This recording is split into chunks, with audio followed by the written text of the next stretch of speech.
Hi, folks.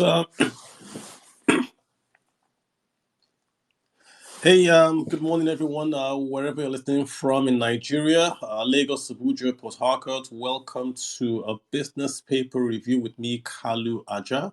We do this every Monday, every week, just to get you guys up to speed with what's going on in the business papers, get you all situated for the week ahead, right? So let's get right into it. Last week, the GDP figures for quarter three 2022 were released for Nigeria. I would say it's a very tepid report. The main headlines that you should know is that GDP was essentially flat, right?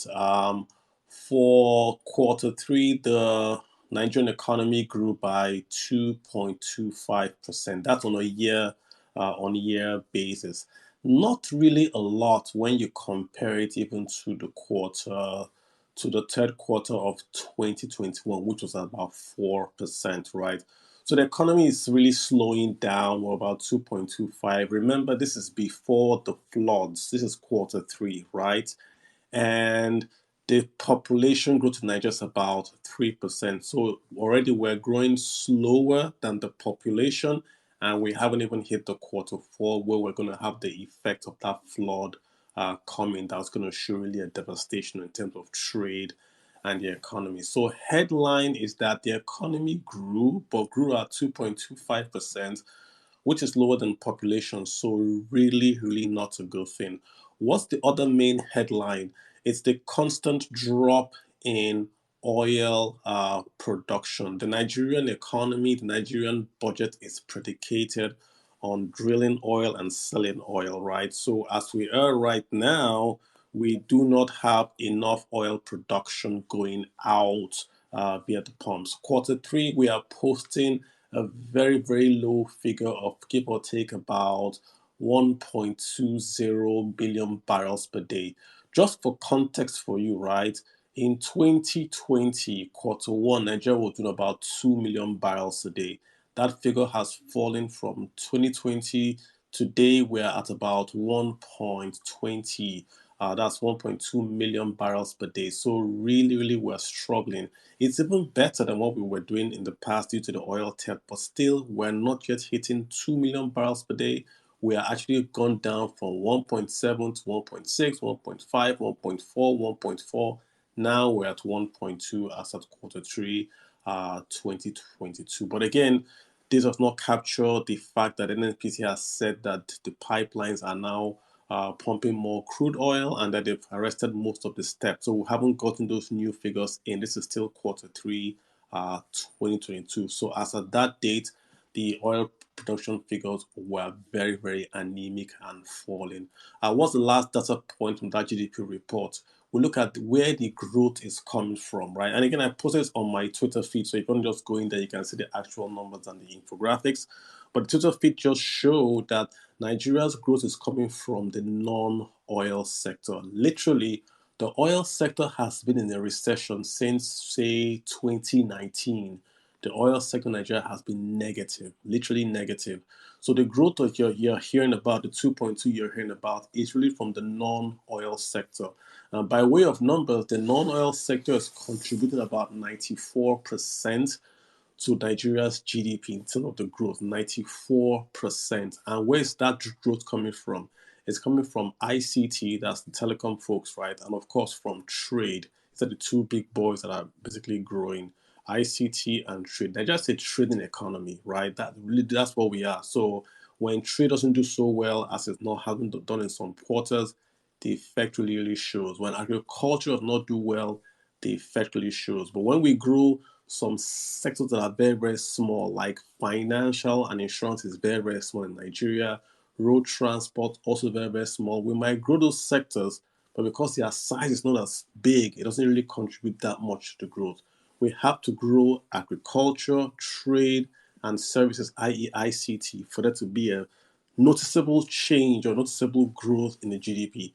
So those three numbers really, or those three data points, the growth in oil and non-oil, the oil production, and of course the top headline figure, that just really encapsulates the quarter three 2022 GDP report. The summary: Nigeria is not growing faster than population, which is going to be a big problem for whoever takes over the government in 2023. You've got to grow this economy at least 6%. That way, you have spare capacity to fit the population and, of course, have excess for growth. We have to grow faster than population. Okay, guys, that done. Let's move into the other gist that we have. We have the Central Bank of Nigeria. Did you guys see that tweet where the Central Bank of Nigeria is essentially saying that if you look at the oil, the inflow that is flowing into the Central Bank of Nigeria, the dollar inflow, the central bank governor, Gordon Mefele, is basically saying that that oil inflow is essentially only coming from the non-oil side. So essentially, Nigeria is exporting crude oil, but there is no dollar remittances flowing from that crude oil back to Nigeria. Why? PMS subsidy, guys. All the dollar revenues that Nigeria is making from even the sale of this 1.2 million barrels a day that we pointed out is going to pay PMS subsidy. So in effect, Nigeria is technically at the moment not an oil exporting nation. We are exporting it, but we don't get any oil. So that's really crazy. I mean, if you think about what the CBN governor is telling us, that as it stands right now, that Nigeria is not essentially making any revenues from crude oil sales. And let me just quote him just to be clear. The official foreign exchange receipt from crude oil sales into our official reserves has dried up from 3 billion monthly in 2014 to an absolute $0 today. Today, of course, being the 25th day of November 2022. So from 3 billion a month in 2014 to zero now. That is crazy, guys. So that just shows you what's going on in Nigeria. What is the implication of this statement? That Naira isn't going anywhere, guys. Forget all that thing you are seeing in the foreign market when Naira is gaining value. It's a mirage. That is the Central Bank of Nigeria spending from their reserves to prop up the Naira. If the central bank is telling you that the Naira or the official reserves are not receiving crude oil inflows, and we know that Nigeria, basically the naira is a derivative of crude oil. If crude oil prices go up, the naira goes up because we exchange crude oil revenues for naira and spend. So if we're not getting any crude oil revenues, what is the CBN doing? It's printing naira. That's why the central bank is printing about 20 trillion naira to cover this shortfall in dollar receipts. So basic economics say that when you print or you oversupply something, what happens to the price? The price crashes.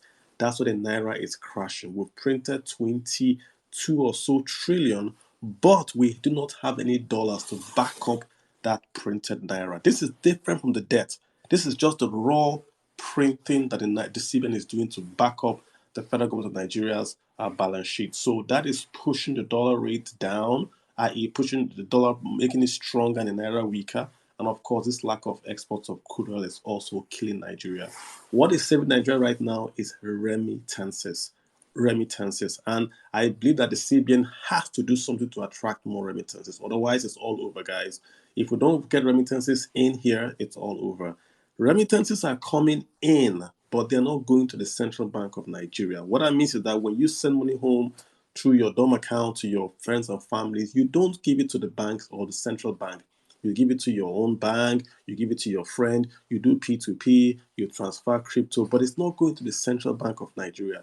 So Central Bank only has 38 billion, about 4 to 6 months of imports, but that's not enough for the largest economy in Africa, which is Nigeria. So the bulk of those DOM accounts is sitting in Nigerian banks, 20 billion minimum. It's in Nigerian banks, but it's for individuals. It's not for the government. The central bank has got to do something to attract that money from the DOM accounts to the central banks. And that word is the D word, devaluation.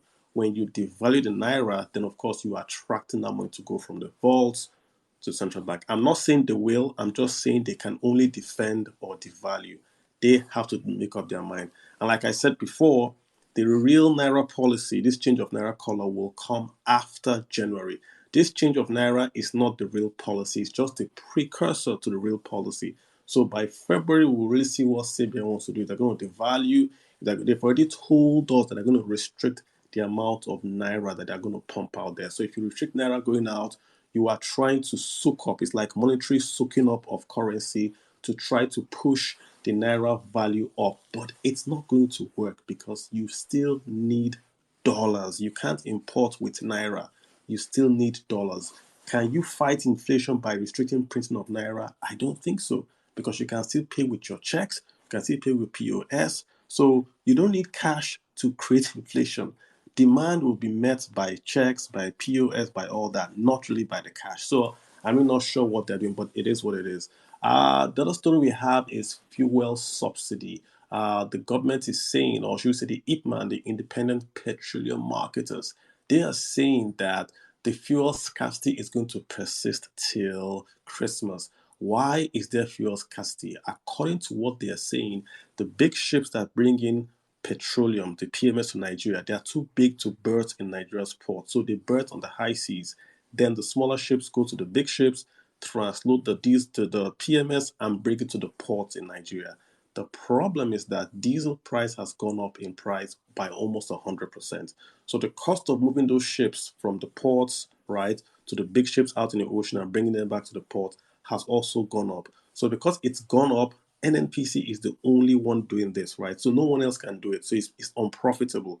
So maybe NNPC doesn't have the money to pay this increased cost because it's not the subsidy now. We've already heard is taking away all the forex. So right now there's no money to pay this increase in the price of diesel, which is used to power the ships that bring the PMS from the high seas to the local ports. That's what's going on. So unless we allocate more money, or CB or NNPC can allocate more money to cover this cost of diesel. Remember, diesel is already deregulated. PMS is the one they are subsidizing. So they might be saying, wow, if we cover this diesel cost, we're not going to get paid because the federal government has said they've devalued or they've deregulated diesel. They only cover PMS, they don't cover diesel. So back and forth, that's really why you have the subsidy. I'm not sure why they're saying to be over by Christmas, unless there's a supply, we'll see. But that ties us into the story about the next story about Chevron, Venezuela, and the US. The US has allowed Chevron to drill for more oil or to pump more oil from Venezuela. The idea is that they want to cap Russian prices, and the way you want to cap prices is to increase supply. So they want to make sure that Russians can sell higher than a certain price. Russians have said if you do that, we're going to restrict supply. So this is the US way to increase supply in the markets to reduce the effect of the Russian threat to stop supply. What this means, guys, is that oil prices might start to trend down because we've seen that if Venezuela increases supply into the market, that increases supply, that trends down prices. If you watch oil prices last week, it's starting to go down. It's because of China, but also because of this news, right? But let's just keep watching it. China right now is in the flux. They are rioting over COVID. Let's see if that's going to affect their economy. But for now, it's in a flux, and it's just a tie into that. Other story we have here, guys, is this story about the Abuja train. The Abuja train is going to be back, they say today. What have they done differently to secure the Abuja train? I read on the report that they've installed cameras and trackers. I'm not sure what they are tracking. Are they tracking the train? They didn't kidnap the train, they kidnapped the people in the train. So I'm not sure what the cameras or the trackers are going to do. But I think it just shows that it's good news, right? The trains are going to be back. Those trains were built with borrowed funds, and we borrowed in dollars from China to build that train. So even though we have a big moratorium to pay that debt back, every day that train does not run is every day we've lost revenues. We've already lost revenues on that train, right? So that it's back is very, very good news. It allows them to have some semblance. But there just has got to be more safety on that train. If it means us putting gun ships at the beginning and the end of that train, do it. Helicopter go every day. I see helicopters bought, helicopters bought. Where are the damn things when you need them? You know, if you have to escort the ship, the train from Abuja to Kaduna, which itself is a different topic, please do it. But we need confidence to flow back into that route. Kaduna is the state with the highest number of security agencies in Nigeria. NDA, NMS, the third armored brigade is in Jos. You've got the division there, right there in Kaduna. You've got the Air Force Base. You've even got maybe a Navy stuff over there. Defense, everything is in Kaduna. Abuja is the seat of the government. How can a train not run safely from Abuja to Kaduna is beyond me. But again, like I said, different topic, guys. All right, guys. So this is just 15 minutes. I want to stop at 15. I've tried to, you see, I was speeding, right? Just to get through all the stories. And there are lots of stories we haven't touched. The summary is that the GDP report, not too good. Fuel subsidy scarcity is still there. And also the story about the CBN governor saying that we are making no revenues from the exports of crude oil. That is really unbelievable statement. I saw that statement and Nigerians don't really understand what he's saying. This guy is just telling us that there's trouble ahead. Guys, let me tell you now. Okay, let me just tell you now. This economy is on life support. It's on life support till February. They are waiting for who would win. By February, the real SHI would hit the fan. If so, the central bank governor is telling you there is no money. Take it like that. All right, let me guess who wants to speak. Abba Boy, what's up with you? Go ahead, sir. Abba Boy, you can unmute Uh, it. Good morning, Carlo. Good morning. Good morning. I love your analysis, and Come on. I came into listening. Where is the money going, and the privatization of NMPs? I would really like you to explain what it means. As in, like now we don't get any revenue from oil, and Mhm. I want to know where our oil money is going to. Then. What's the essence of the privatization, and why is it not yielding any revenue to our reserve? Yeah, good question. Thank you. So, very quickly, right? So, NNPC was, should we say, privatized, like you said, made a limited liability company. But the subsidy arrangement, NNPC manages a subsidy for the federation. So what has happened is that the NNPC still has the mandate to run the subsidy till I think it's June 2023. That's what the budget is saying, that by June 2023 there will be no more funds for the subsidy. So what that means is that any money that the NNPC sells, when they sell crude oil, the money goes to JP Morgan, right? It goes to JP Morgan, CBN, NNPC. That money is what the NNPC is using to pay for the PMS imports into Nigeria. So there's an under recovery because if oil prices are high, then NNPC needs more dollars to pay for those PMS imports. That's where the money is going to. So if you notice, CME is not saying that there's no revenues. He's saying there are revenues, but it's not being remitted from the oil side. So we're getting revenues from the non-oil, but oil is done by NNPC, and NNPC is paying for the subsidy. So the privatization is still ongoing, but NNPC is the only entity right now importing PMS into Nigeria because the price is fixed. So you have an under recovery, meaning that if the selling price is higher than that fixed price, that's what's going on really. So let's see what's going to happen. I think by February you start to see a sense of if they will even keep on paying. I think all the candidates have said they will stop subsidy, just haven't said when, but that's what's going to happen. How about you? You don't So, need a report? Yeah. I would like to ask another question because your analysis, I got afraid at a point. Do you mean if you have some huge sum of money that you should go and change it to I dollar, like I open a domiciliary account? Are you advising I that?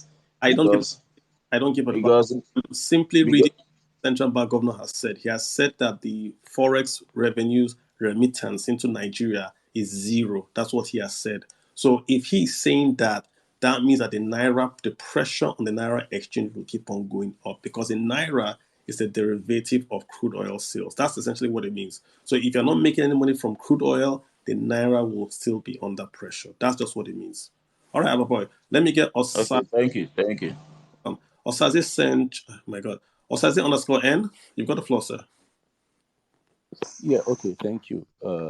Kalu, I've always followed your analysis. Thank you very much for having me on here.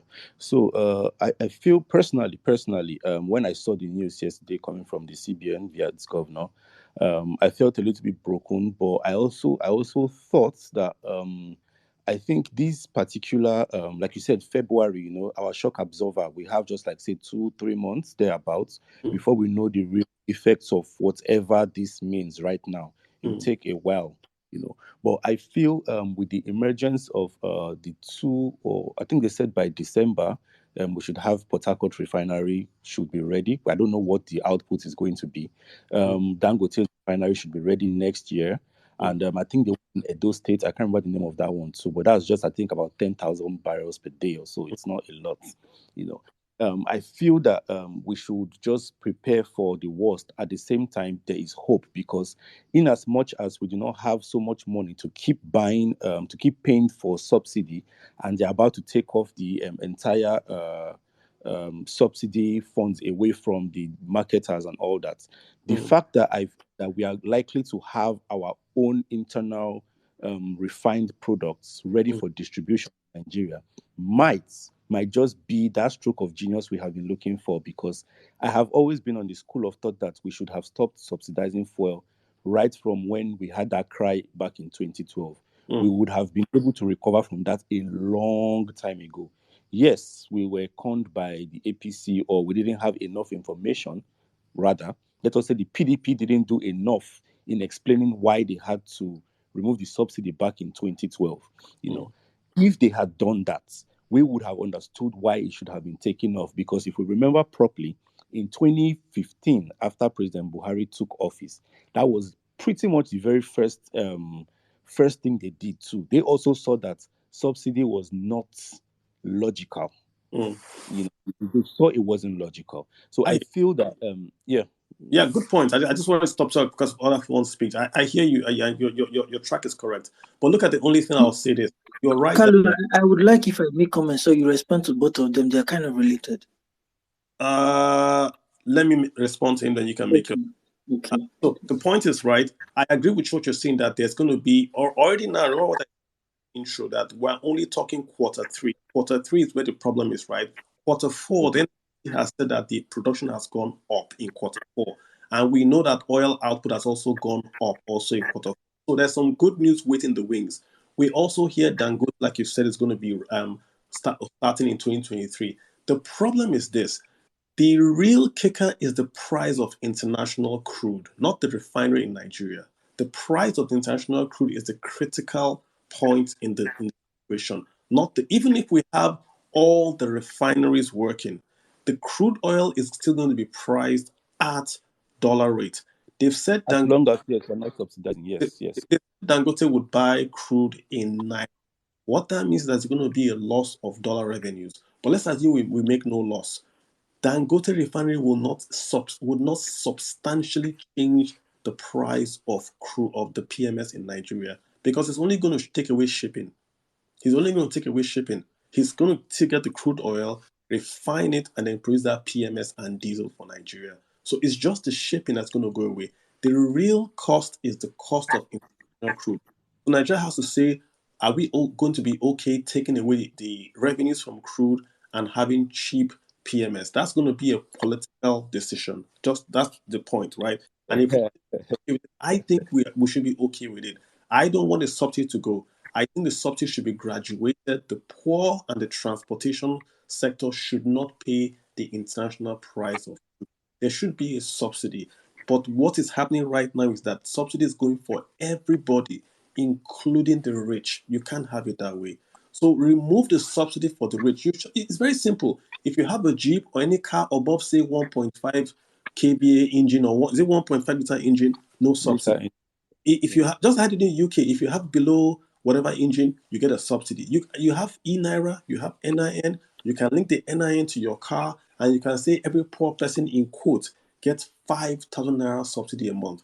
Transporters get 10,000 subsidy a month, so they can drive their car to the station and buy gas with that eNaira attached to the BVN attached to their car. You can do that, but the Dangote refinery will not change the price of PMS or the pump substantially, because all he's doing is removing the shipping cost that you would take the crude oil to the Netherlands and bring it back. So, Sajay, you have a follow up? Okay, yes, sure, right. I love the direction in which you went to on how we could use the sizing of your cars, breaking the rich and the poor, depending on your vehicle, that makes a lot of sense. But I think it's one step at a time. We get there. I mean, we cannot start planning for things that hasn't started happening yet, even though we should, but we have to get there first. But what I'm saying is why I believe that the subsidy itself has to go is that we already know our consumer markets. We have a huge consumer markets right here, right? And the dependence, I mean, you said yourself, look at the cost of moving ships from our ports to the deep or to the open sea to go and pick up. We know diesel has gone up. We do not know what end. We don't see the end in sight for what is going on in Ukraine, and it is affecting us right now. Even though, do you understand? It is actually affecting us because the price of diesel itself has gone up. Now, if you now imagine removing the cost of this diesel, from the products, our landing cost will be less. Our marketers, we are actively paying our marketers every single dime. Every single dime we have is what we are paying our marketers. And we're not paying our marketers in naira. We are paying our marketers in dollars. So if we have a Dangote at the end of the day, remember, we do not even have to look for dollars to pay Dangote anymore. We will use the same naira to pay him. So the dependence on dollar will be reduced. It's double counting, it's double counting because if Dangote receive. I understand the pricing of crude is in correct. dollars. Yes, if you receive yes, we're going to be paying. Yes, you've lost the dollars. If you receive dollars, then you subsidize more. So it's double counting. You can't eat a cake and have it, right? Dangote pay. Yeah. So what I'm trying to say is that the price will come down, but what you are eliminating is the inefficiency of the government and the shipping. That's what you're eliminating. So this huge Dangote will save the nation is going to happen, but he's not going to save. He's going to really be a reduction in the prices, but not as much as people are saying. That's just what I'm trying to get to. But I'm saying on the larger scale, besides that, on the larger scale, you rob Peter to pay. It's way better. It's way better. Yes. I don't mind subsidizing a Dangote in Nigeria. I don't mind it at all. It's way better than subsidizing a Netherlands refinery. Exactly. Yeah, that's what I'm trying to say. So at the end of the day, we just might have a light at the end of the tunnel, but let us see how we scale through the Yuletide, how we scale through this. The issue is not this. The issue is that there is no money. There is no, let's continue the subsidy. There is no money. Half year 2022, the Nigerian Federation cannot service its debt with all the revenue. All. So there is no, should we remove subsidy or should we not remove subsidy? Right now, that's why the central bank is printing 20 trillion because there's no more money. So they are printing money just to pay salaries. The next president will have to say, should I keep on printing money or should I stop subsidy? That's going to be beyond my pay grade. Thanks, Osaze. Okay. Go ahead. Yeah, you've kind of answered some of my questions. So it was a good advice. It was a good idea to respond first. Thank you for your contributions. I really appreciate it. Thanks so much. So, so my insight is like on the macroeconomic level. Like I wanted to ask, like, what would be the outlook like following like your conversations from the third quarter? And also following like all these permutations that we're doing now, like what will be also like the impact on the microeconomic level, like the day-to-day people who sell on the streets, like because it was just like in the COVID-19 period, there was not much information or understanding around what the impact was going to be on like the micro level. Like I think those in governance couldn't comprehend in totality what the impact was. So like in this time, which is very dire, like. So what do you think will be the impact on the microeconomic level? Then secondly, go ahead. Then secondly, this is election period, and there's something we know about our politicians is distrust. Like sometimes all these things they say, you know that they could be wrong, they could be false. It could be just some election moves they're just making. Like this whole conversation around these refineries, Port Harcourt is coming up, like this is really happening. Sometimes you just know that these things may not be true. And in that event, because this is election, like I said. So in that event also. Can you go straight to the question just so we can move on? Yeah. So in that event, what then becomes of the whole macroeconomic scale, like if all these things point out not to be false actually at the end of the day. Okay, so real quick, right? Right now, the big risk or the big boulder in front of us in doing any strategy is the elections. Right now, your entire economic strategy is based on who is going to win in February. That's really it. We have three candidates. The alphabetical order. Atiku wants to make Nigeria work better. So he wants to retain the same mixed economy, but will make it work better. So he will remove subsidies, he will make productivity work. So just the same way what we're doing right now, but he wants to make it better. That's Atiku. Bola Tinubu is coming on the left side. He's saying we're going to do what's called modern monetary theory. He's going to print a lot of naira to stimulate consumption, and that consumption will create employment and will then eradicate poverty and recreate an economy from the base level. So he's saying we're going to go into deficit and debt to create consumption and employment that will then drive the economy to growth. Peter Obi is saying we are going to essentially do the opposite. We are going to cut down on spending. We're going to empower the private sector to create the jobs.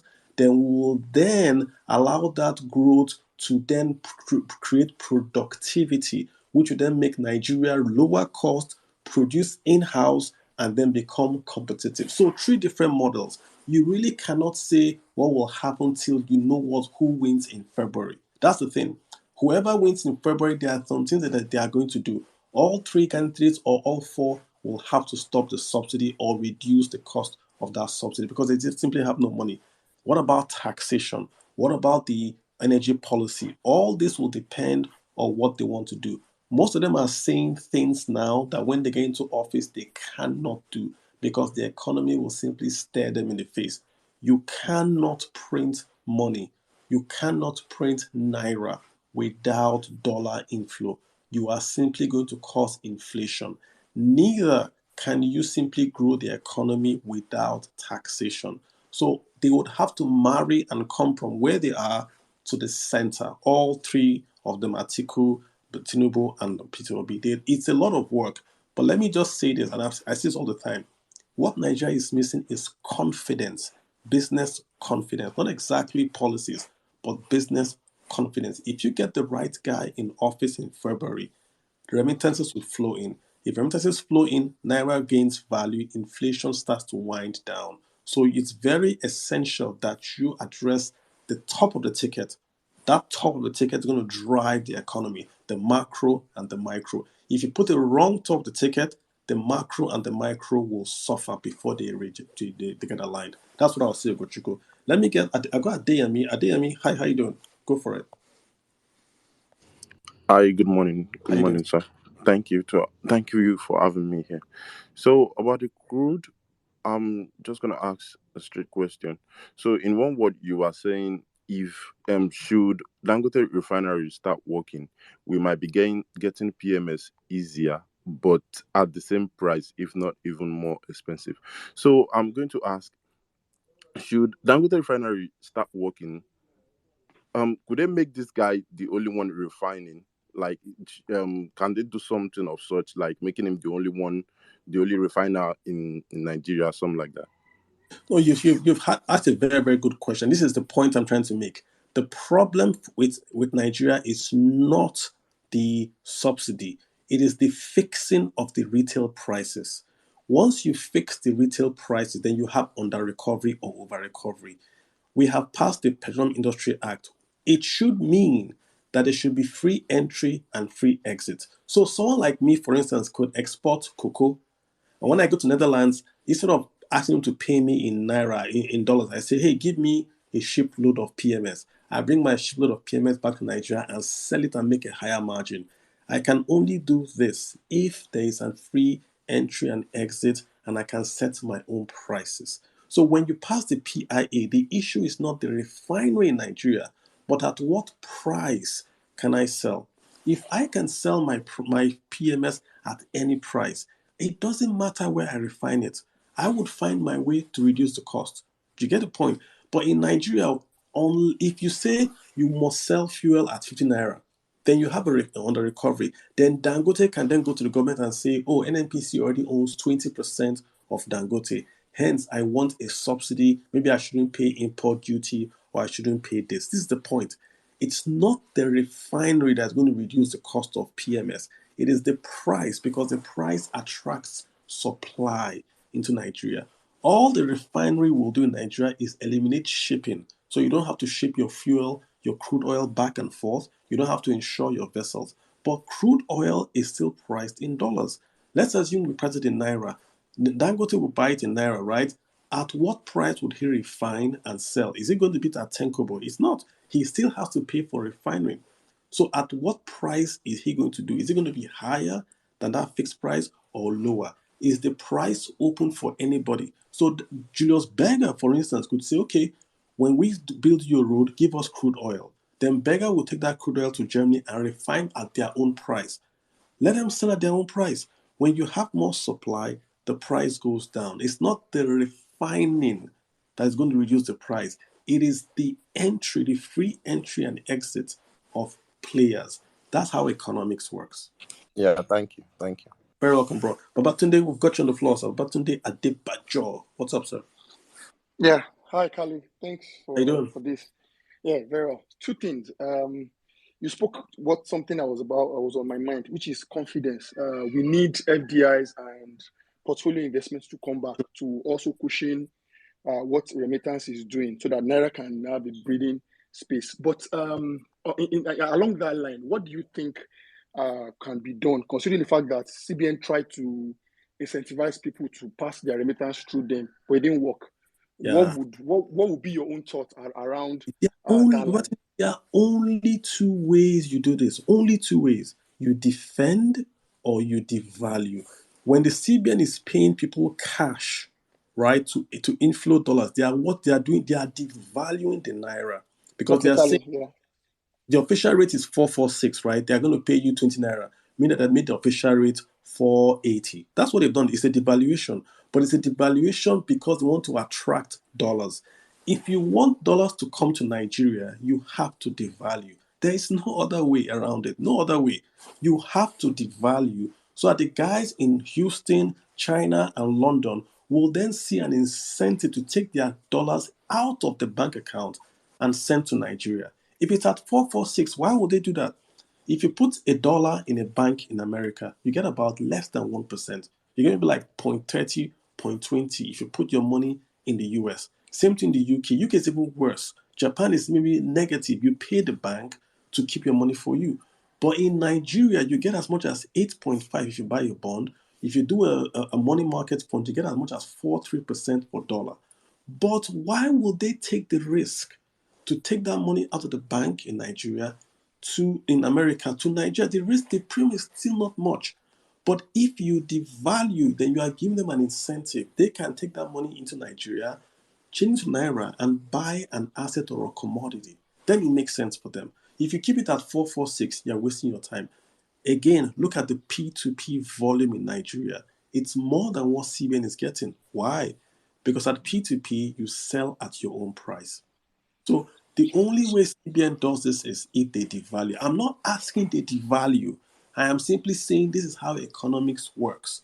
It's either you defend the currency or you devalue it. There's no middle way. You can do bit of two, but you have to do one of them, right? You simply can't say, be patriotic, send us your dollars. It doesn't work that way. Okay, I get that. Secondly, on subsidy payment, I think subsidy just have to go. Our rather government, because again, we've been through this part before, and I'm speaking to your facing of it. Yeah, it might be a good strategy to face it off. But remember, we went through that through Shopee. All the promises that Shopee was supposed to do for us, cushioning in transportation and all of that, all those buses, where are they today? So for me, we're just trying to manage our problems. If we say we want to even do facing off of subsidy must just go. Let's have that fund in things that you and I can validate, not what we can't validate, and nobody subsidizing consumption again. Thank you. Thank you, sir. And the truth is that we can afford it. I mean, when we had PTF, the Petroleum Trust Fund, we were doing subsidy on $3, $5 barrel, $15 barrel of crude oil, right? And look at what we did. Everyone saw PTF. You didn't have to like Abacha, but we all saw PTF. Right now, it's not even a question of if we should do Shopee or buy buses. We can't afford it. It has got to a level that we can't afford subsidy anymore. So it's an easy call. They've made it difficult. They've made it too complicated. It's to say, we can't afford it. End of story. If you can't afford DSTV, what do? Do you subsidize DSTV? No, you switch the damn TV off. We can no longer afford subsidies. Sorry, guys, we tried, we failed. Let's move on. Well, let's get the real Agbaya. Interesting name. Real Agbaya, hey, what's up with you, sir? Go ahead. You got the floor. Good morning, Carlo. I Are you, always enjoy your analysis, and most sir? of the time they just align with my thoughts. The question I wanted to ask, somebody asked, I think 2 speakers ago asked the same question. It was about the sort of monopoly that is going to be Dangote refineries, and the guy is already a monopoly anyway in a lot of sectors. So I wonder if that is going to be a problem going forward. But you already explained it's if they implement the PIB well, properly, the way it should be, then it wouldn't be a problem because it's going to be a question of demand and supply. But if it's still going to be like Dangote in other sectors of the economy, then I fear that we will still have a problem. That's just what I wanted to. Yeah, I mean, let me wear my conspiratorial hat and just tell you, it's already a monopoly, and Dangote has already won. Remember that before Dangote refinery, Nigeria had give or take about 30 or so refinery licenses issued, but nobody built a refinery. Why? Because no one would invest if you don't control selling prices. No one would invest in any, not just crude oil, in anything, right? But Dangote is there to invest because he knows that somehow, we would have to come back to him. If you look at the 4 refineries, can you explain to me, like a 4-year-old, how in 7 years Nigeria cannot get any of the 4 refineries to work? I mean, that is beyond me, yeah? Exactly. And that tells you where I'm going to, right? The refineries don't work, but Dangote refinery is going to be built. And once Dangote refinery is built, NNPC has already bought 20% in Dangote refinery by taking a loan on forward sales of crude oil. So understand what I'm telling you. NNPC has sold crude oil into the future to a party, and they're going to take the money for that crude oil sales from that party and invest in a private refinery owned by Dangote. Right? Why? Because NNPC can't maintain their 4 refineries. So you want to ask yourself, what the heck is going on here? How can a nation like Nigeria not retain 4 refineries? If you can't maintain it, why not sell it and allow 4 other players to come into the market and then compete with Dangote? So it's been set up like a monopoly, and it's going to be a monopoly. Sorry, that's what's going to happen. The only way you can avoid it being a monopoly is the next president says free entry, free exit of petroleum products, as long as you meet the quality standards set by the DPR, then you, or whatever the new name of regulator is, then you can bring it in and bring it out. Otherwise, the way it's set up, if Dangote says he's going to sell 10 naira lower than what NNPC is selling, we'll all go to Dangote, right? But it's a natural monopoly. He's built the largest refinery, or second largest in the entire world, largest in sub-Saharan Africa, and has gotten the NNPC to invest 20% in him. Who's going to compete with the NNPC? NNPC has now bought the Owando distribution. So in essence, you have a Dangote Owando setup. How do you compete with them? How? So, bro, it's a monopoly. Just let's run with it. I don't mind it. Like I said, I don't mind subsidizing Dangote if we get lower, cheaper cost of PMS, diesel, kerosene, so that the economy can grow. I don't mind if it's a monopoly. The problem with Dangote's monopoly is that the costs don't come down. I've made this point over and over. You can't have the largest cement plant, you can't have the largest fertilizer plant, and your costs don't come down locally. That's my only problem with Dangote. Monopoly, I don't care. Let the prices come. Kalu, you made my point with the last bit that you just said, because Dangote is just going to be the guy that regulates the prices, and he's already proven to us in other sectors that he controls that he is not for lower prices. So I still feel that this is Nigeria is going to be hard done here. That's still my feeling. I But mean, anyway, I hope I will be wrong. I hope I'm the, wrong. the, the thing is, like, if I was a billionaire, I wouldn't have allowed Dangote alone build his refinery. I wouldn't have, the same way that, listen, Dangote, if you are old enough, Dangote was just an importer of sugar and rice. There were people richer than Dangote, but when they passed that cement policy, those guys were abusing the government. They didn't go to build cement factories. Dangote went and started to build cement factories. Remember that Dangote owned no cement factories, but there was WAPCO, there was Ashaka, there was Cement Company of North Nigeria, there was BCC. They were still down on abusing government. Dangote was building cement factories. Then he became a producer of scale. Once you have scale, you have won. And that's what he's done. What were they doing? The same way with these refineries. What were they all doing when Dangote was building refinery? Now Dangote is the largest exporter in Nigeria by urea fertilizer. The largest in Nigeria. Urea fertilizer is now Nigeria's largest non-oil export. So he's locked that guy up. He's locked up cement. He's locked up everything he goes to, right? We can hate him, but what were we doing when he was building this up? Let me get Green in here. We'll do Greenhouse, then we'll do Mr. Daniel, and then Megami, I will call today. Mr. Green, you've got the floor, good sir. morning, sir. How you doing? Question regarding the recent discovery of crude oil, in the Go ahead, sir. around Sorry, don't mind me. the northeastern side of Nigeria. That's between Bauchi and. If that will affect FX, or will it have any impact? That's just what I want to know. My, you are looking for my trouble. I stayed away from that topic. You want to pull me in so that they will kill me on Twitter? No, sir. Okay, let me give you the bad news. All that stuff is what we call, and quote me, I know people are listening here, quote me, it's what we call political oil. Political oil. Let's assume that they are correct and there's 1 billion barrels of crude oil in Bauchi State. So what? So what? When will that oil leave the ground? We've already seen that the oil we have today is at 1.7. The one we can see, the one we know that Shell and Co are doing is at 1.7. When will the one from Bauchi leave the ground? Where will it leave the ground and go to? Will they take it from Bauchi to Netherlands? What will they pass through? Why do you think Shell, all the international oil companies have sold their onshore in Nigeria? Exxon, Shell, they've all sold. The crude oil in Nigeria is coming from offshore. The guys that invested in Nigeria onshore, the Tolumelus, are all shouting and complaining that if you pump crude oil, it gets stolen. So let's assume that they are correct, that there's 1 billion. So I made the tweet that we are building people's hopes up. And I hope people understand, when you build people's hopes up and you don't deliver, it is worse when you didn't even build their hopes up. They've sold this story like Bauchi is going to be Dubai. It's wrong. If anything, Bauchi is only going to get 13% of whatever is found in that place. That's number one.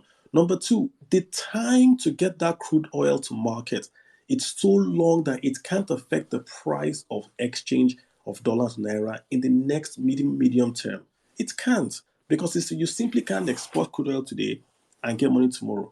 A lot has got to be done on that field. That's number two. And number three, if not for the Ukraine war, crude oil today would have no international financing going towards it. The European International Bank had already said no more funding for oil and gas. Go back to before Ukraine war. Vice President Osinbajo went to Dubai, where they had a conference, to complain to the Europeans that you are saying you don't want to fund gas. You are putting us in a big security peril, because gas is supposed to be clean and provides jobs. If you take away that gas funding, what happens to Nigeria? Osinbajo was screaming. They were ignoring him. It's Ukraine that is making them come back to oil. What happens when they make peace with Russia? Will they still do this oil financing? So again, I don't want to, they'll say I'm being pessimistic, but guys, if there was 1 billion barrels of crude oil in Bauchi, I assure you, Shell and others would have seen it. I know I've entered trouble by saying this, but it has to be said. Let me get Daniel in here. Daniel, hi, what's up? Yeah, I'm fine. Yeah, good morning, Mr. Kalu. Yeah, before I make my submission, it's very important, and I hope people took notice. how you use the cement story to explain the seeming Dangote advantage, because a lot of people talk about monopoly and all that, but we always fail to realize that this man takes risks, and it takes those risks on a very, very large scale. When an industry is not very attractive, it seems that it sees ahead and and dares where other people are running. And you see, even with this refinery that is building, is the same thing. The market was not actually very attractive, but he has taken that risk, and he has also taken it on a very, very large scale. So he's combining the first mover advantage with economies of scale. And when you combine those two, it's going to be very hard for people to catch up. Now, but I also wanted to remind you that BOA is also building a 200,000 barrel per day refinery in Akwa Ibom. I think that will be ready by 2025 or so.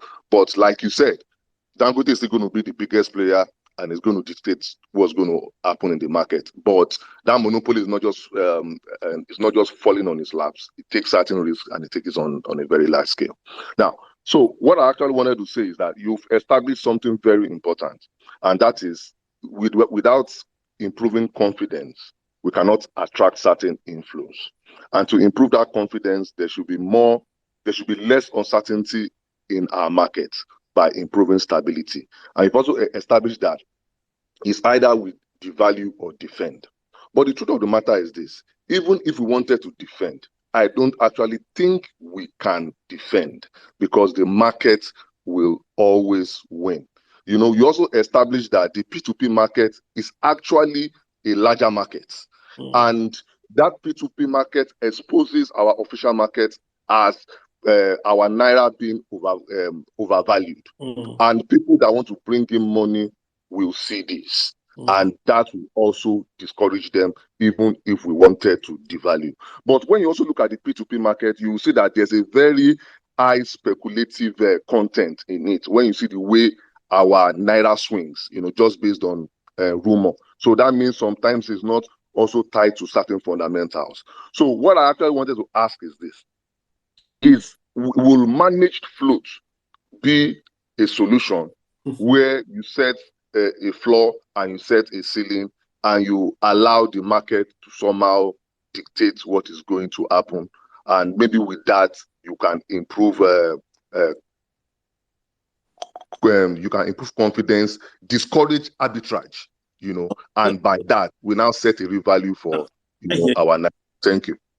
People managed float, of course, is the only way, because we can't defend 100%. Neither can we devalue 100%. So we're always going to do a managed float. The problem is this: at what price is this managed float?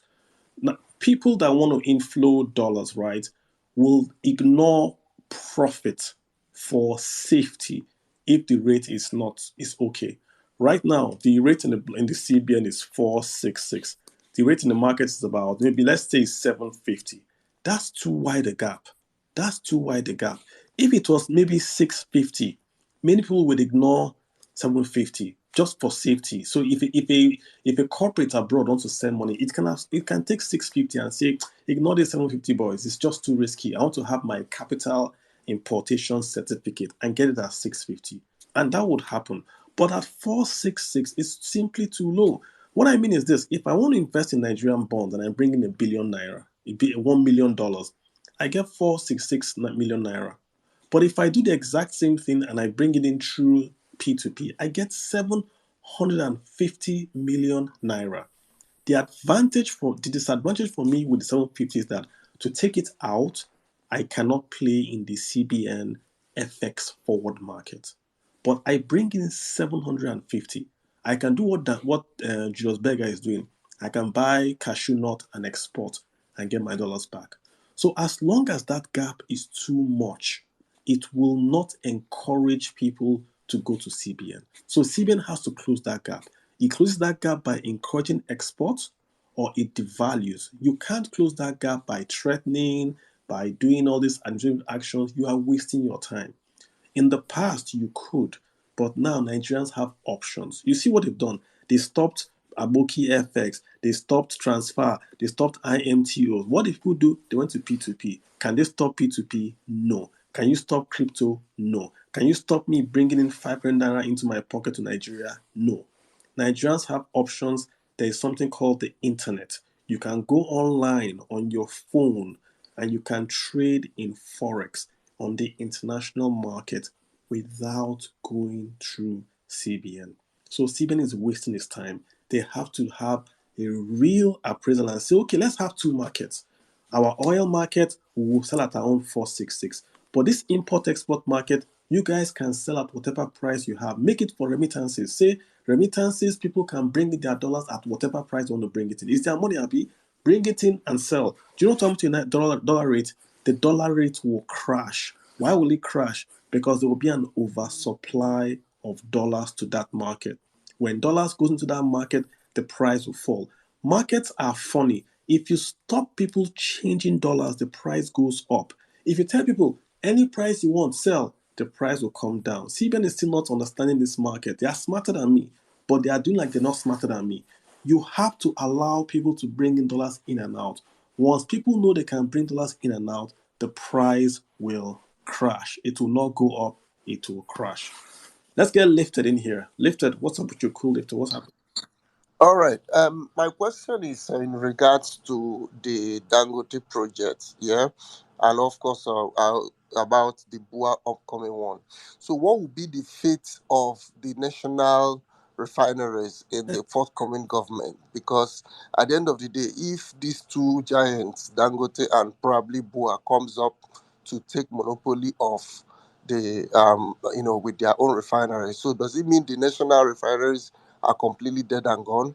I mean, you have to, yeah, the answer is yes. Look at what NNPC themselves have told you that they are dead and gone because they've invested 20% in Dangote's refinery. Those refineries are scrap.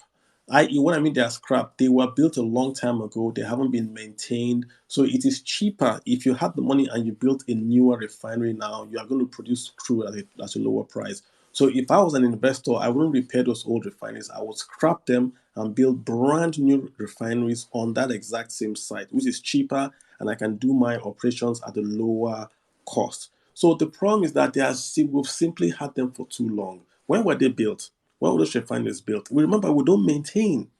We're just doing turnaround maintenance. We don't maintain these things. So they are scrap, right? And that's why they're building brand new ones. Dangote tried to buy those old ones, remember? Dangote and Otedola tried to buy the refineries. We said no. He went and built his own. So I would say, I mean, if I was the next president, I would sell them.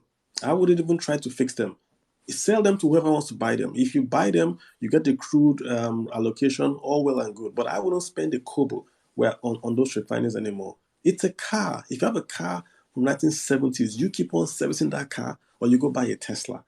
You have to call your rods, man, right? And then take your losses when you see them. All right, Lifted, we're just going to wind down real quick. Danjuma, what's up, man? Hey, Danjuma, what's happening?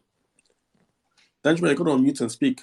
All right. Yeah, I'm here. I'm here. Can you hear me now? I can hear you. Go ahead, sir. Yeah, so you spoke a while ago that the federal government or the CBN, that Nigeria is broke and that we don't have the dollar and that the government is printing Naira. Of course, that's bad for the economy. So my question is, at what point did this start? When they said we were the biggest economy in 2014, what did we have then? Did we have all of this happening and yet we're biggest economy? Because all we've been saying since is big problems that we really need to solve. Thank you. Yeah, good question. So in 2014, Nigeria was the largest economy in Africa. But what else did we have? We had macroeconomic stability. We had a lady called Ngozi Okonjo-Iweala that came into Nigeria and established. Go back to history and look at. We had the lowest and most consistent period of single-digit inflation rate in Nigeria at that time. We had macroeconomic stability that allowed foreign portfolio, not direct, foreign portfolio investments to flow into Nigeria. If you go back to your real history, that was when you had your bank cards. You could spend as much as $100,000 on your Nigerian issued bank cards. That was when Nigerians were coming back from abroad to Nigeria to take up jobs in Nigeria and earn Naira. Why did they even do that? The JP Morgan and the Barclays Bank put Nigerian bonds on their bond index. So what that means is that if you are a Wall Street guy and you want to invest in emerging markets, you are automatically going to buy Nigerian bonds. So if you're in JP Morgan or you want to just buy Nigerian bonds, you are in Australia, you want to invest in your portfolio in emerging market bonds, automatically you have bought Nigerian bonds. It was those indices that were there that allowed dollars to just flow seamlessly into Nigeria. There was no capital controls at the central bank. Money was flowing in. Look at the exchange rate, right? It was flowing in and flowing out.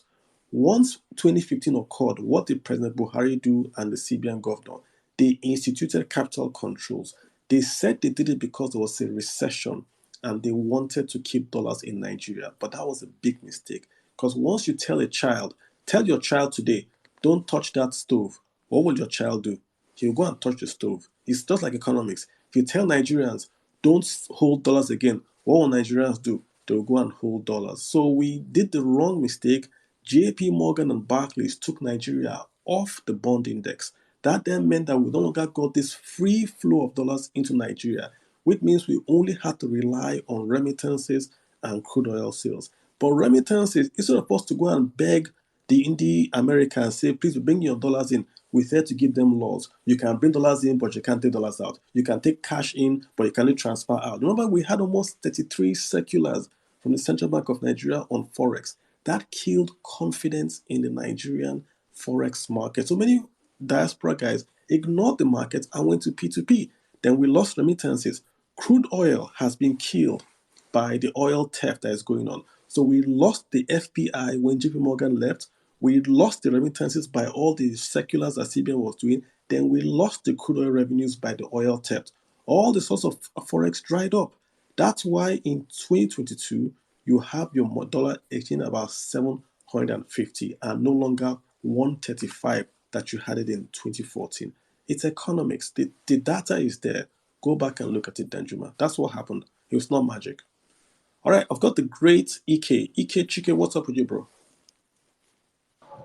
Hey, hi, Carlo. Nice to hear your voice. Actually, I've been seeing your tweets, and probably I'll follow you after this. Not probably, I have to follow you after this. Nice discussion, guys. And I just want to say quickly regarding the discovery in the Upper Benue Trough. That is what we call the Bauchi Basin also. The 1 billion barrel that is discovered. First of all, let me say there's what we call recovery factor. Okay. So assuming we have even 1 billion barrels, what you can get from the ground at most is 0.3 to 0.4 of the recovery factor, which is about 30%. So if you have 1 billion barrel, probably you're going to get 300 million at most, assuming all the production, all the facilities, and all the reservoir simulation, and everything is done properly. That's one. Okay, so the 1 billion barrel you hear is not what you're going to get from the ground. I mean, it's basic. That's how it is in oil. So you might want to look at it like this. If you have a sliced bread and you soak it in tea, now it's going to drain up all the tea you have in that cup, but basically you will not be able to get all the quantity of tea that was drained by the slice of bread. So that's how it works. Now the oil on the ground is like that slice of bread that has drained the tea. So when you soak it, when you squeeze that slice of bread, you are going to get just a percentage of that tea that was drained. So that's how it works in geology, right? So we're going to get maximum, say, 40%. Just assume that the recovery factor is that high, and it really gets up to that. That's one. I was involved in the Ikike Reservoir development plan for Total. That started like in 2000 and that's before I left. That started in like 2005 or thereabouts. It took about 15 to 16 years for it to come up. And in Bauchi today, before it even gets to the market, it's going to take minimum of 14 to 15, 16 years or thereabouts. So it's not something that you can easily. And then there's the storage facility, the well planning to drill. So we have just about maybe one well there. For you to start producing from that field, you need a minimum of 10, 6, 5 wells. And we know how long that takes. Before you come to the well planning, the drilling itself is a huge, humongous project. It's not something that just, okay, we found oil, hey, and all is good and well, and then Naira starts Yeah, having value. It takes quite some time. So let us not you are chill ourselves right. with all that. Okay, and coming down to Dangote, I really have a problem. I don't want to start going into all those conspiracy theories of is the generals all the money that the generals stole that they gave to Dangote. What, so he wanted to buy the refineries and Nigerians refused. That means there's value in that refinery. And I refuse to agree that those refineries cannot be refurbished and readapted and refixed for use. It's not true. I believe that if even the subsidy we are talking about, if we stop subsidy for say for 1 year, how many trillion are we talking about? If we let people just suffer for that period, use that money, you will be able to fix minimum of 2 of those refineries. I refuse to agree that it is dead and gone, it's scrap. No. There are things, there are foundational stuff that has been laid. The facilities you can readapt, you can re-engineer some of those facilities, and it will come upstream. It will start working. I refuse to agree that it's dead. So if you sell it to Dangote tomorrow, Dangote is going to fix those refineries. I bet you he's not going to spend as much as he's spending in the ones. The one he has today. So I don't want to. I really don't want to agree that those refineries are dead and gone. And again, coming still on Dangote on the cement production and all that we are saying, like you said, Carlo, it was spot on. What has been the impact of this man in the country? He has all the sugars, all the blah blah blah. He has all this, but what's the impact on the average Nigerian? Huh? Down there in Cameroon, one of the places I've stayed to, where the Warri River, he has a big complex there in Tanzania too, and also some of those African countries I've visited. I've seen all those things that he has, and it actually impacts the market. But here in Nigeria, it doesn't. The price of cement is still 4,500 or thereabouts. What is the impact of Dangote? To the average Nigerian, apart from giving the Nigerians driving jobs and all that, and I maybe hear you. you have doctors that are here say driving for him and all that. What was the impact? And the refinery now that he has put up, that like you said, rightly said, NNPC have gone into to buy 20% upfront, using even oil that we've not even sold, so to say. So and then at the end of the day, the impact of this, I'm not really convinced that we are going to feel the impact. Except for the fact that it's going to reduce the drain of our forex in terms, because we're going to be paying him naira. I guess, I don't know. I stand to be corrected. If that's the case, that's the only place I see it might impact. But apart from that, I don't really see the impact of Dangote and why we are giving him all this kind of concession. And that goes back to my conspiracy theory, which I stand to be corrected. I don't know. We've been told that all these monies the general stole is Let, what let, is I don't using. want to cut you, but we're going to wind down pretty soon. I think I just have one more guy, Mega Mind, to speak, and then we'll wind down. Let me just see if I can answer your questions real quick. Yeah, you sound like an engineer or a technical guy. So let's address the second question about the refineries, right? That you've spoken about. So if you had a machine, you bought this machine in 1970, and it's a brilliant machine from Germany, but you don't service it. You bought it in 1970, you don't service it, sporadic servicing and all that. Would you, if you are given the option to buy a brand new machine or to refurbish that machine and use, what would you choose? The answer is simple. You would buy a brand new one. Let's forget that it's Nigerian. I get what you're saying. Those things have not been serviced. It will cost more. You're an engineer. I'm not an engineer. It costs more to go in and fix something that is bad, like those refineries. The one in Kaduna was built to use imported crude oil. It's not meant to use Nigerian crude oil. It was built to use Venezuelan crude oil. We built a separate pipeline to take crude oil from the south of Nigeria, from Venezuela, to the one in Kaduna. That's what you want to go and refurbish? Why? The one in the two in Port Harcourt one was built by Shell, Darcy, years ago, before Nigeria was even Nigeria. The other one was then built, a bigger one was built. Then we had the third one. Those things can be fixed. Just like Ajaokuta, you can fix Ajaokuta today. Then what? At what cost? Nigeria needs a new strategy, maybe more modular, more smaller, so that we can do this thing. Because Dangote is now a reality. It's already there. Boa is Oh a yeah. reality. It's already there. So we can't wish it away. It's there. I don't see why you would build another refinery if Dangote is there. He's gone. He's got that monopoly. He's going to make more than Nigeria would need. He's going to export it. Boa is going to come the exact same thing. So that ship has sailed.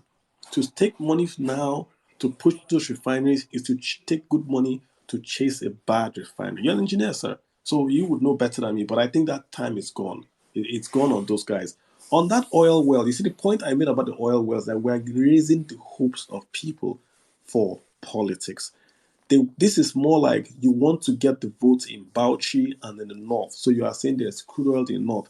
There's crude, you're an engineer. There's crude oil in every part of the world.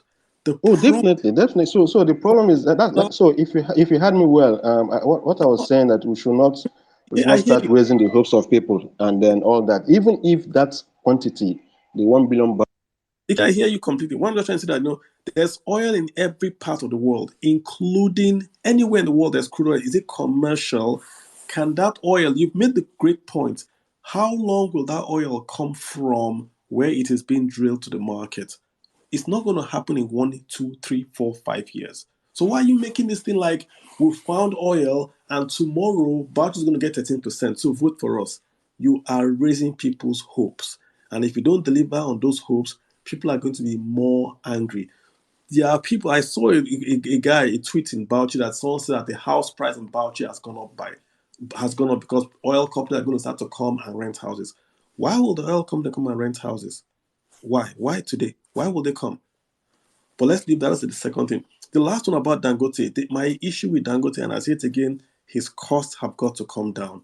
What is the point? What shall it profit a nation to have the largest cement factory on its soil and pay more for cement than the country does not have the largest cement factory? What is the point of having the largest this, the largest that, the biggest this, the biggest that, and the cost of those things? The common man doesn't feel it. The common man doesn't feel it. It's sad. What is the point? I rather import and get my cost of production lower and create jobs than having no import, and then the costs are so high that people are losing jobs. What's the point to have the largest thing if you can't enjoy the cost? I don't get it. With this pride, Nigerians mix pride and economics. There is no pride in economics, so there is nothing. If you know it, face the economics. 1 + 1 is 2. That's it. All right, let's get Megamind, and then we'll sort of start to wind down. Jesus, guy, we'll be here for like an hour, 12 minutes. Thanks, I just followed you. Great guy. Good work you're doing, right? Cheers. Thank you. I appreciate you so much. You have a good one. Take care. All right, greetings everyone. So Kalu, I agree with what you've said so far. So I want to ask a couple of questions. I'll make it very brief. I think just one or two. Now, why is it so difficult for the federal government to allow some of these guys in the creek to produce this oil and refine it, instead of them, using the crude method of, making this oil available for themselves? One, because I believe bringing in modular refineries would help, curtail some of the challenges we are having in the oil industry. That is one.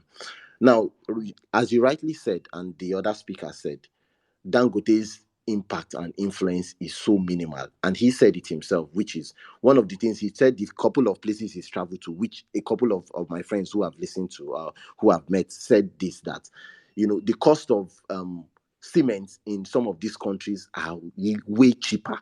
But why is it so difficult in Nigeria that he has the largest cement industry in Nigeria, and yet the common man cannot feel it? The cost of cement is so high that sometimes you begin to wonder, is cement being imported into this country or we produce it locally? So I don't know, is it that the policies of the government is not helping him reduce the cost of production? I don't get.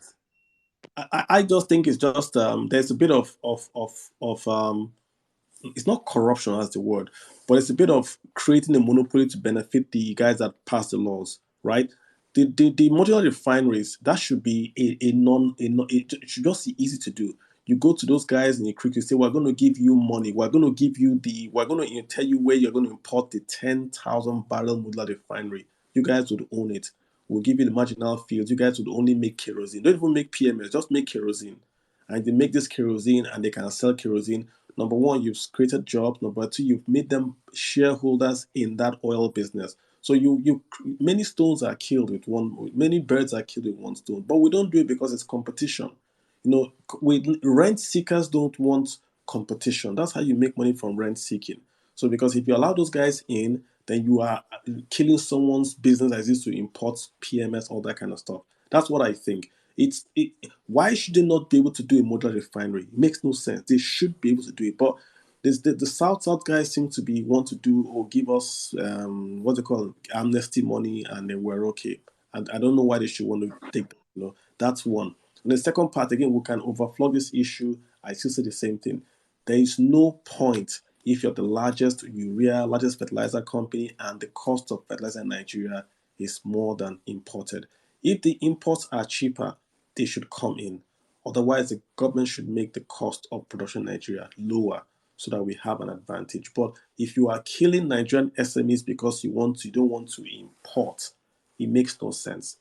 The GDP grows on net exports, which means the economy has got to import, then it exports, then you grow. You simply can't say we are not going to import, we are only going to export. How? You have to import machines from Germany. You have to also import additives. Even the cement, you might import gypsum, you might import coal. Let's not even go that too far. But I think we have to maybe reject. There's no point. You are the largest, but costs are more expensive. Who are we aiding? Lastly, okay. Sorry to cut you in. Forgive me, please. Real quick. Yes, forgive me. So I think I'll just round it up with everything you said, and as regards what the last speaker said, which is, so in all honesty, we try to garnish whatever we want to garnish, say all manner of lies. I think the whole Bauchi, stuff, the oil they said they found there, 1 billion barrel and all of that, and looking at the recovery, index where we can get the amount of oil there, I think we can, in summary, we can all say these are all lies just to suit the narrative. No, that's just all I have to say. Let's be clear, right? It's not a lie. I don't think that there's oil in Bauchi. The point I am against is that they are making it sound like the oil is going to flow tomorrow. This is my point. It's not going to flow even in 5 years. But the narrative that they're giving them is that they're going to build the power plant, they're going to build the refinery, they're going to do this. They're already saying, budget already saying, no, we want you to do this one, pass this bill that will allow. No, it doesn't work that way. It doesn't work that way. You are raising the hopes of the common man in that state that we are now an oil producing state. When was Anambra an oil producing state? When? Go back and check. When did Anambra start to drill for that crude oil? Go back and check. When did they make them oil producing state? Lagos, when did Lagos start drilling for crude oil? When were they made an oil producing state? Go and look at the budget. Do you see Lagos? When did Lagos appear to receive 13%? What was the gap? So if Lagos, Anambra, and Kogi that have been recently been oil producing states took minimum 5 years to go in, why would you then say that if you drill oil today, you're going to get the money tomorrow? You are raising people's hopes unnecessarily for politics. And when you raise people's hopes and they fall, they will come after you. This is the point I'm making. There's oil everywhere. Don't raise people's hopes. It's wrong. Mecca, you've got the floor. Hey, Mecca, you've got the floor. Yeah, all right. Good morning, Mr. How you doing? Kalu. Well, I think basically everybody has said what I wanted to say, right? Talking about this whole issue, I think the major problem we actually have, I know you wouldn't like to call it, but I think it's actually corruption. Because when you look at all the things we've listed, I don't even see. It's like our problems are like a mask. We need to take off the mask. We need to have someone that takes off the mask, because the actual cement price is not what it's supposed to be. The actual fertilizer price is not what it's supposed to be. We just need to get things to what it's actually supposed to be. Our problems are not as big as it's looking. Like, it's almost like we're in a country, like we're making things look. We have problems. We acknowledge that, but it's bigger. Then we look at the pricing of things too. I don't know. We did a better price regulatory body. Price cost of buying things, because people just do whatever they want when it comes to cost of selling whatever their goods are. Now, why I'm saying this about bringing things back to how it's supposed to be is talking about I think earlier you were talking about security and talking about Kaduna, talking about Abuja, and you have that place is supposed to be most secure. but it's now less like the least secure. So you're talking about cement, it's supposed to be at least extremely cheap. Like you can't have a country where like what you're exporting, the countries you're exporting it to are selling it cheaper than the country that produces it. So it's just like we just need to turn around. Like we just need things to actually be how they are supposed to be first. Then we can now look at the problems and how to solve. And these things are quite easy. We just need to turn things back to how it's supposed to be first, even if is problematic. But this is not the real problem. We are sitting on the fake issue, things that are not. I don't know. It's just pure corruption. That's what I just wanted to come and talk about. That's just what I said. This corruption thing, right? Russia is corrupt. They send rockets to space. They have all this stuff. Brazil is corrupt. They make airlines. China is corrupt. Look at China. Speed trains. They've reduced people from poverty. Why is Nigeria's corruption? Why doesn't our corruption create jobs in Nigeria?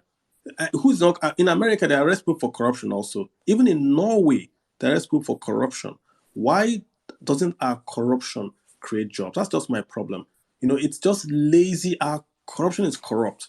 That's the way I'm going to put it. So I don't think corruption is an excuse. There's just so much incompetence masquerading as corruption. Oh, why didn't he build the road? He was just corrupt. No, he was incompetent.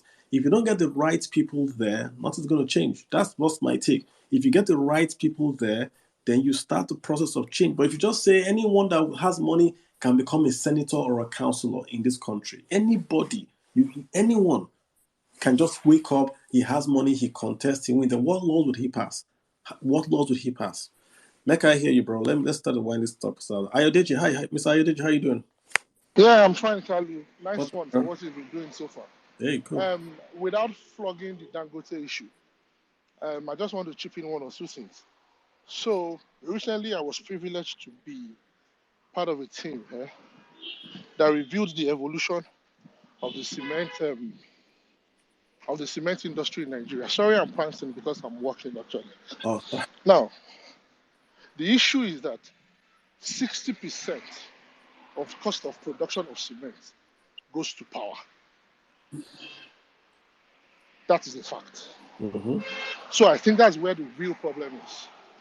Because these guys have to go and generate power themselves, do agreement with gas companies and all that and everything.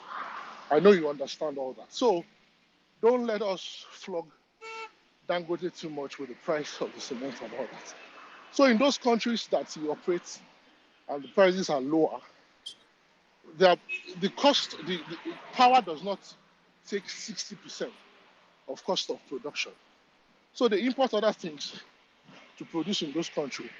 Maybe not the things that we have in Nigeria, but those things are not as high. The effect is not as high as we have for power in Nigeria. I'm not defending him. Dangote does his business the way he does his business. But the fact must be put, we have to put the facts out there. And that's what I want to contribute. Thank you. I think that's a fair point. It's a fair point. Power is 25% of the cost of doing business minimum. So it's a fair No, it's 60%. It's 60%. Oh, 60. Cement, 60. That's in cement. Okay, let's just say Yes. that if Dangote is spending 60% to generate his own power, clearly Nigerians will have to pay that cost. I get it.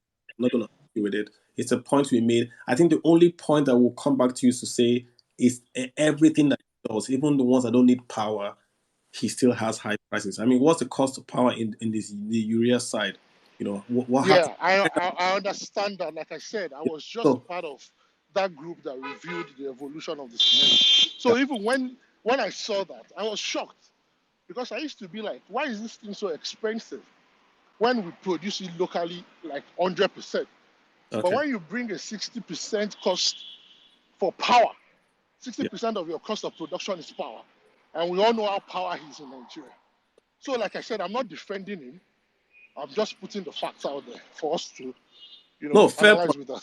Fair point. I appreciate you making that fair point. I think no need to. Fair point. I'll accept that point. No. All right. Let's get Ehi Choya. Oh, I'm sorry if I'm killing your name. Speaker Engine. Hey, Speaker Engine, you got the floor. Speaker Engine, you got the floor. Let's get Monsieur Eno. Monsieur Eno, you got the floor, sir. Hey, Monsieur Eno. Thanks for having me. Hello, good morning. Can you hear me? Can you hold? Let Monsieur, then we'll come back to you, sir, if you don't mind. Just hold on, Monsieur. You got the floor, sir. Okay. I listened to Engineer Ike, and I want to say that he actually made a very great submission, and you could tell it's from experience. My background is actually in petroleum production engineering, and he made silent point. I mean, sometimes you explore for oil and you find oil, no doubt, but when you do the economics of things, you see that the cost of even getting that oil out of the ground is not really good enough for you to keep on with that development. What you do is to shut it off, and then probably hope for the oil prices to go as high as where it becomes economically feasible to do this.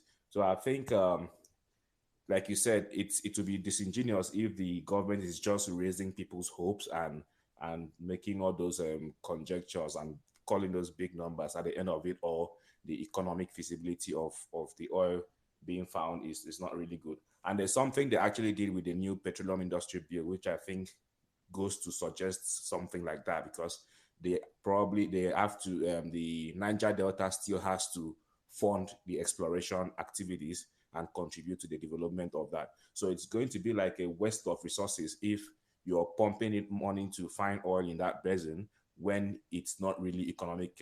I really hope it is, because it's going to increase our reserves and everything. But if it is political, then that's a very big disservice to the country, Nigeria. Well, that's my submission, and I would like others to take on. I appreciate that. Yeah. All right, Mose, thanks. Anybody, you've got the floor, sir.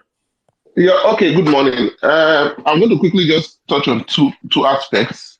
First of all, let me start from what the last speaker said as regards the commerciality of oil. I am a process engineer by the grace of God, and I've been in the oil and gas industry for over 10 years. So you can have 1 billion barrels of oil.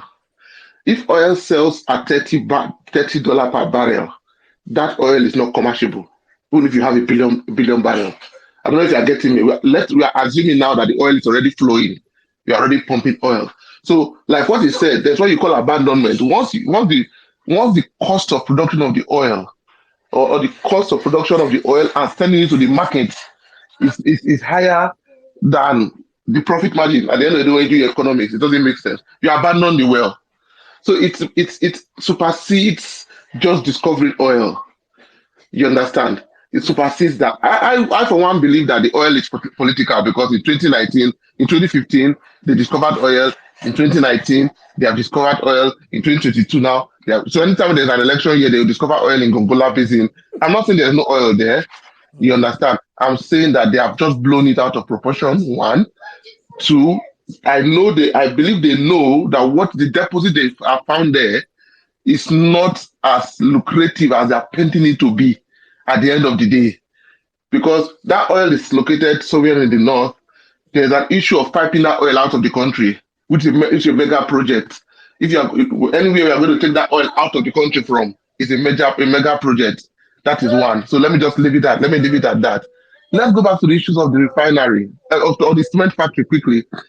Somebody said the cost of Dangote producing the power generation is about 60%. That's no doubt. But I believe there's a concession between the Nigerian government and Dangote. Gas is being piped from the Niger Delta to Obajana. Gas is being piped from Dangote to Dangote, what's it called, cement factory from the Niger Delta. Yeah. He's getting gas from the government almost at zero cost. Like when I say almost at zero cost, way below the market price. I wish Akin can come. Akin, can you come back? The guy that spoke about Dangote, if you can come back, I'll add you real quick. Yeah, I know. Yeah. The cost, the market price of gas is not what Dangote is getting.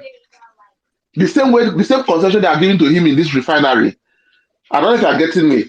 I bet you they are just speaking good English now for this Dangote refinery. When production starts, Dangote is supposed to nairanize production. I don't know if you are getting me, by saying all the cost of production will be in naira, not in dollar, thereby driving down the cost of the final product. But there are some part of that supply chain that Dangote will still dollarize at the end of the day, and the government will do nothing about it because it's a scheme. It's a cartel kind of.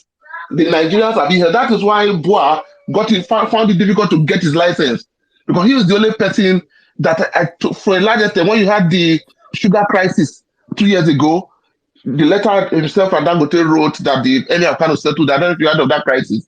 Boa seemed to have the interest of Nigerians at heart to a very large extent compared to Dangote. Okay. So let me. I was going to Ayo, any saying that Dangote get gas to power that fighting on budget? Okay, I mean, I don't want to be political or anything, but according to what I saw and what we reviewed, I did not see that fact. Is it possible? Maybe. But whether the 60% being cost of energy still has to do with after the fact that it has been subsidized or before, that I don't know. So Okay. I'm not taking brief for him. So quickly, that is that on the refinery part. So, but you see this refinery, like you said, Kalu, you did a review on the Jakarta gas plant. You understand? I did a project on that during my undergraduate days and during my master's degree days. Do you understand the problem with the Nigerian refineries? They're obsolete. Let us take the Warri refinery for instance. It was modeled after a refinery in Pisa, in Italy. One of my lecturers then, Professor Idigbe, he's the professor of petroleum engineering, said he was part of the engineering team, was a young engineer himself and Professor Atioki Audu. They mentioned it in our final year week that they were part of the team. They were young engineers then when they designed that refinery. And they were in that Warri refinery, it's air cooled. Because in where they lifted the models from, the ambient temperature was enough to carry out the heat exchange.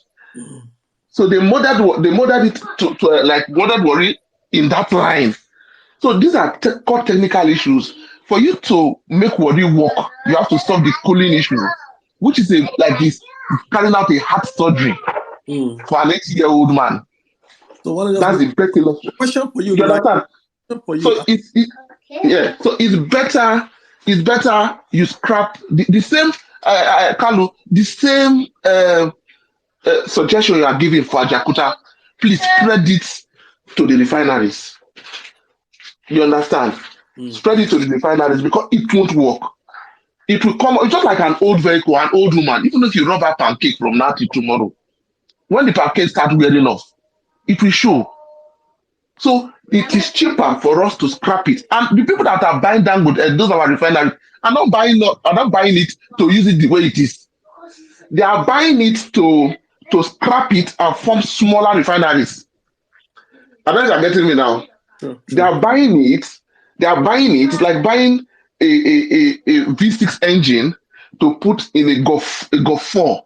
Okay, let us remove this part. Again, they are going to make it small modular refinery that will be very efficient. Maybe change one or two parts, bring in one or two parts, and get smaller refineries all over the place.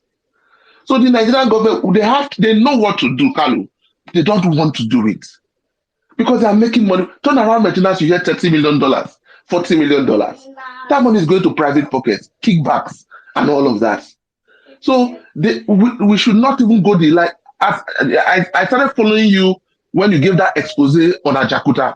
I had to go back to do more reading about it. That's the same solution. So as for Dangote is just catching us for cruise. He will keep on catching us for cruise because we have state governments that are mentally docile. Because like what the state government is doing, 70%, 80% modular refineries. What is the cost of a state government to say let's invest $30 million, $40 million in getting a small refinery that will just produce just kerosene or aviation fuel? I don't know if you're getting me. But we have a government that believes going to Abuja cap in hand. And that's why you see, that's why going to Abuja, the Tech 28, all the commissioners will go line up with cap to beg for FAC. That's why you. All right, I hear you. So sorry, I think you came. I wanted to just round up so that we could get others to hop in here. But I do get your points. Very, very germane points made. I appreciate that. We're winding down, guys. It's almost an hour 30 minutes. Let's get Mayor in. Mayor of Pitakwa. Let's get you in. Then we'll go to Kenne, and then I think we'll start to close the paper. Mayor, you've got the floor. Go ahead, sir. Mayor going once, Mayor going twice. Let's get Mr. Olusegun Oyetunji. How are you, sir? Hi, good morning, Kalu. Hey, Thank you for the wonderful analysis. Good morning, everyone. yeah, go ahead. How you doing? Yeah, quick one. I just want to ask for something different in a different light. I know we've been speaking about oil a lot, so I don't know if there's time to just divert a bit. So I wanted to ask this new Naira redesign stuff that the CBN is doing. Deposits are coming in and all that. I just want to know, like maybe from first Q1 next year, what do you see in terms of the new policies that government will try to do after they've mopped up those Naira? Maybe like cashless policies. I don't know restrictions. What are you observing? What can we hear? Because I've not really followed it much, but I'm just trying to know by Q1 next year, what are the few things that you think CBN will bring out? Then another thing I would just like to touch on, if possible, is what's happening to our Greek sector, food security, with all these climate change issues. I know because we have a potpourri of challenges coming up at the same time. Yeah. Not just the war in Ukraine, wheat and all that, flooding, climate change, and nobody seems to be paying attention to our food security. I'm not even talking of production, so just what's going to happen within the next 4 years when the new government enters in terms of food. Yeah, Thank you. great question, Sugar. I mean, let's take the first one first. So, why is the central bank changing the color of the currency? They gave us two reasons. Number one is monetary. They say because they have currency out of circulation, out of the banking sector, a lot of currency out of the banking sector. When they do monetary policy, for instance, when they raise the rates of the interest rates in the economy to fight inflation, it doesn't really go around the economy because there's a lot of cash already out there. So one is monetary. The other one they talked about is counterfeiting. There's a lot of counterfeit naira out there. They said there's a long gap between when they did the last change of the naira, which was in the 1980s, and today. So they want to fresh the naira up to kill counterfeiting and all that kind of stuff. Both reasons are very, very good. So I actually support the central bank's action to change the color. Whether it's the color, whatever, they have to just do a change. And I think that I support what they're doing. I think what they want to do is that if you know in America, when they change the dollars that are old are still legal tender. But in Nigeria, they've said that when they change the naira, the old naira note will not be legal tender, which means that Nigeria is saying that every currency you have in circulation today must go to a Nigerian bank to be changed. That just tells you what they want to do. Number one, they're going to establish how much currency there really is in Nigeria. That's number one. They can then know where that currency is because you have to take it to the bank in Kano or Abia or Lagos. They will know exactly where the currency is. Then they can then do what they want to do, like the CBN governor said. They want to reduce the amount of paper currency out there. Why? Maybe they say it will help them fight inflation. I disagree, but it would help to reduce the cash system in Nigeria. If you can do that properly, it boosts POS, it boosts financial inclusion, it boosts things like e-naira, things like Momo, all that gets boosted. So the economy becomes more productive. You can also fight counterfeiting, fight corruption as well with that. So overall, it's a good policy. Yeah, I'm not a fan of MFLA, but it's a very, very good policy what they've done. And I think the effect will be positive. There will be more positive effects than negative effects. I don't think it's going to affect inflation, but I think it's something that they must do to get across. So I don't know if I answered the question based on my belief. Awesome. Thank you. Then the food security one. Yeah, cool. All right, cool. Let's get Kunle. Kunle, you've got the floor. Good morning. Hey, how you doing? I'm concerned about the good press that Dangote has in Nigeria because that man is nothing but a robber baron in the mold of all those Rockefeller that they had to deal with them in America. Look, the acquisition, what became Dangote Cement, he took Benue Cement. You can see recently they had problems in Kogi. Everywhere he goes, there's problems. Now, George Akube was accused by his successor, Soswam, that the sale of that thing was not in order. As at that time, this is like 2010, 12 years ago, it was owing 683 million in 2010 money in taxes that he ought to have paid to the state. Now, somebody's saying, he has high cost of electricity. Is it not Nigeria that supplies the Republic of Benin electricity? How does the Republic of Benin get their cement cheaper? And they have to import everything. The limestone, all the inputs, every goddamn thing that goes into Dangote Cement, he has acquired it with the land. is there free of charge. It's actually right there. There's not even any delivery charge. You don't have to do any shipping. It doesn't ship the limestone anywhere. It's right there.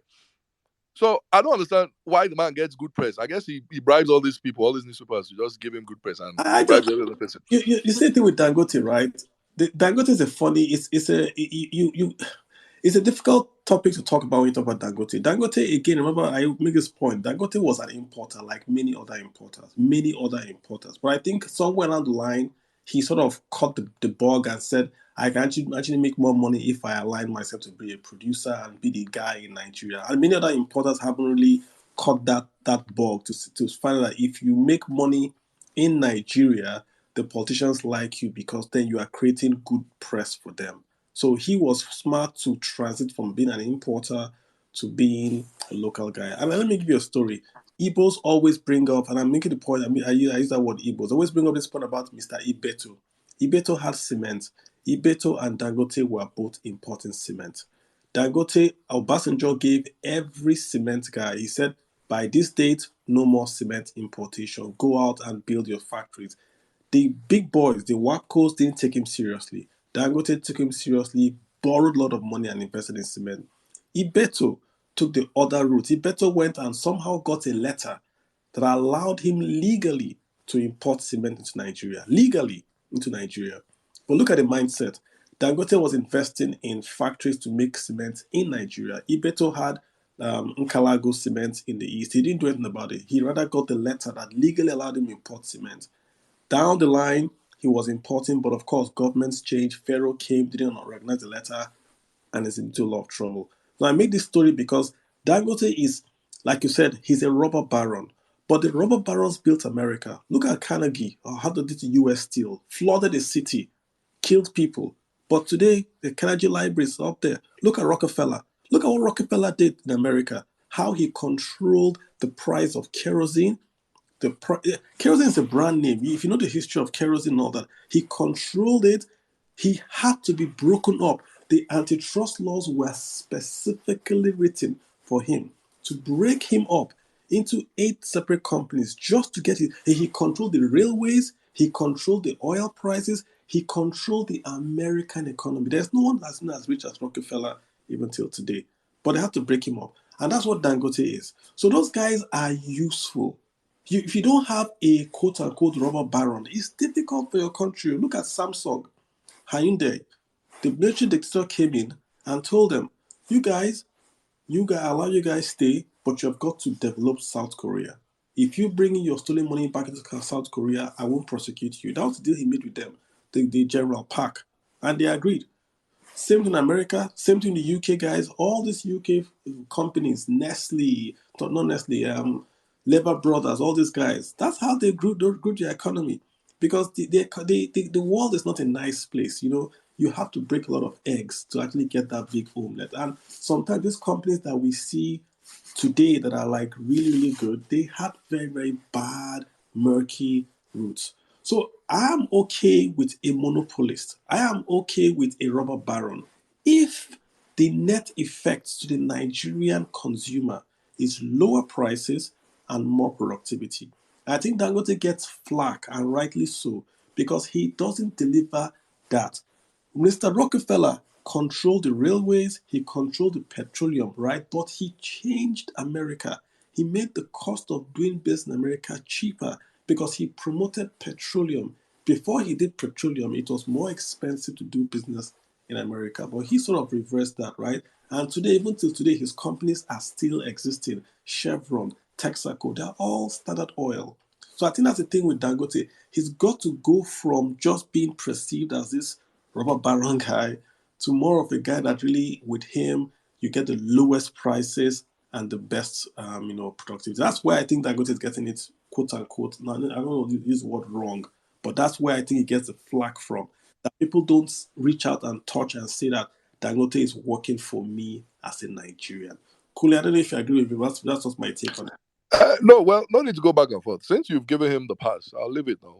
But let the record show that at every step of the way, he had, a lot of criminality in the mix. He's not a lot of criminality. Kule, I'm surprised you take him the pass. I've written on him specifically, and I've been very clear on him. I talked about the urea company and I said there is no point having a urea factory that's the largest in the world or in Nigeria or in Africa if the price of fertilizer is high. I agree with what you're saying. The point I'm making that the only way you kill Dangote in quote is to have other Dangotes. Where are the other billionaires in Nigeria? Why aren't they stepping up? Only Boa seems to be stepping up, right? That's the point I'm making.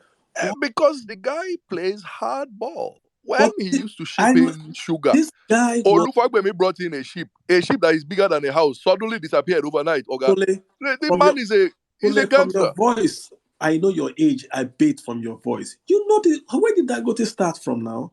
I remember Dangote. I remember this guy importing sugar and rice like any other importer. They were Nigerians richer than him, more connected than him, than Dangote. He didn't wake up today and become richest man in Africa. It was cement that made him. Cement made him richest man in Africa. Cement. Let's not even go into the Good games he played morning. in that stock exchange. You gotta hold on. Ubara, just hold on a bit, yeah? Yeah? I say let's not even go.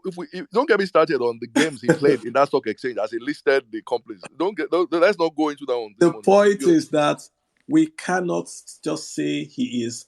In America, US Steel came. There was Bethlehem Steel. You had Standard Oil, but Mr. Rockefeller got a lot of competition from more America. That's the point I'm making. It wasn't a free ride for him. In Nigeria, it looks like it's a free ride for Dangote. He's got the refinery now. It's all over. He's going to be Even why does he have a section of the port? What does that even mean? Why because would you go to a Papa and Dangote has a port? A port. and who has challenged him? Is it you and I that challenge him?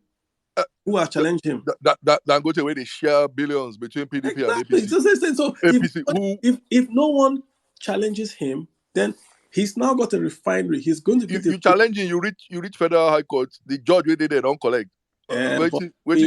But we go try now. Abi, remember the point I'm making. Dangote was not the richest Nigerian even how many years ago? It was cement. So when was Dangote Cement founded? They were richer. There was a Nigerian that used to supply arms or yams to Ecomog. He was richer than Dangote. You know the guy I'm talking about? He used to supply yams to Ecomog. He was richer than Dangote. Where is it today? So should be Jobby except supply that. Where are they today?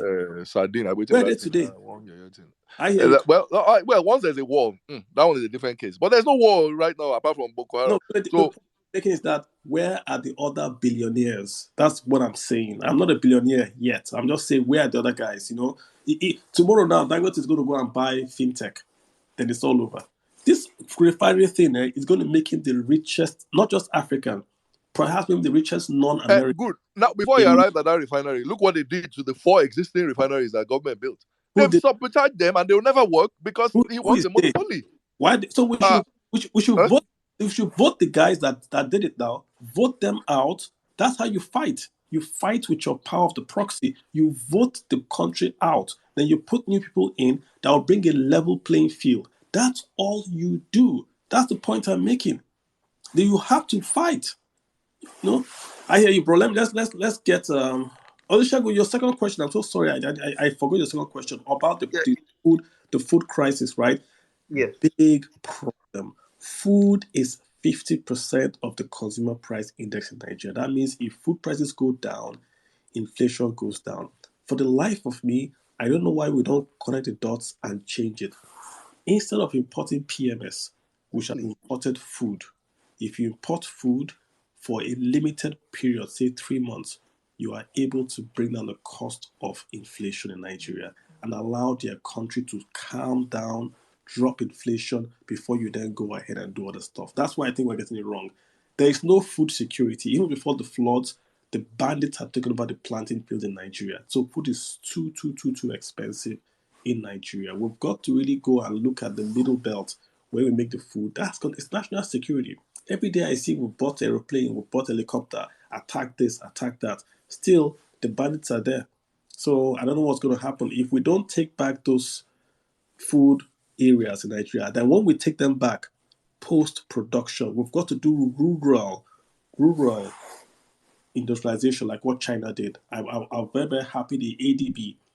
I don't know the amount, I forgot the amount, but a lot of dollars that the ADB is investing in Nigeria to build 8 rural agro-processing centers. That means that I'm going to go into the rural areas and build these processing centers in there so that we can, when we get cassava, we can make it into cassava chips, ethanol, cocoa, make it to cocoa paste and all that and export. That's what Nigeria should be doing. Rural, not to go and build a factory in Lagos. Lagos doesn't have a farm. We should build a rural industrialized process in the rural areas, create jobs there, lower cost of production there, then bring the exports out to Lagos, to Port Harcourt, export the excess and make dollars. That's what we should do. It's not rocket science, but hey, this is Nigeria. Hi, we've got Irene. Is that Irene? Yes, this Hey, is how you doing? Irene. You've got the floor. Go ahead. Very well, thank you. Good day to everyone, and an amazing conversation so far. I would like to address two things. One, when we say that Dangote is doing so well in terms of, being one of the internal producers, and then you're asking where are the other billionaires? I don't know if you've had the time to speak with any bank manager who sees requests for bidding. Bidding is, the Form M where manufacturers are requesting for certain amounts of money, and then they're getting other, they are requesting for FX from the CBN. I was in talks with one a while ago, and she was just telling me how you would have about 100 different manufacturers and they're in different categories, and Dangote is coming first. No, and you know that they have a window for bidding, right? And then you're asking yourself, maybe other companies, a Nestle, for example, may be asking for $1 million, and then they are getting, say, $100,000. And then Dangote is actually allocated something way higher than that. You're already giving him a preference in markets, supply and all of that. So the way I was speaking with another manufacturer, a billionaire manufacturer, who told me that one of his plants last month made a loss of 580 million naira. And I had to ask him, why are you still operating in this market? He said to me, his FX he gets from the black market, from parallel markets. So when you already have from that point an inequality, so you're asking, where are the billionaires? The billionaires are struggling and they are not giving a level playing field as a Dangote in the marketplace. I stand to be quoted and I have evidence. It's just that a lot of these people, when I speak with them, they'll tell me, oh, please don't quote me anywhere. And so you would not hear me saying any, mentioning any other manufacturer. Now, Innosimoto, who has given me that opportunity to speak up. If you followed the news last week, he supplied Sierra Leone cars worth $4.7 million. And he said to me, because I was asking him, where are you getting the FX you're using to do your business? He said, Irene, the solution to this problem in the economy is exports. Right? And he said, for the fact that he was supposed to deliver all of those cars for the Sierra Leonean army in just one batch, but he did not have the financial capacity to do that. And so he had to break it into 3 trenches. But I don't know, but I'm wondering now, if it was a Dangote that had that kind of request, I know the pool of support he had for this refinery that he's building.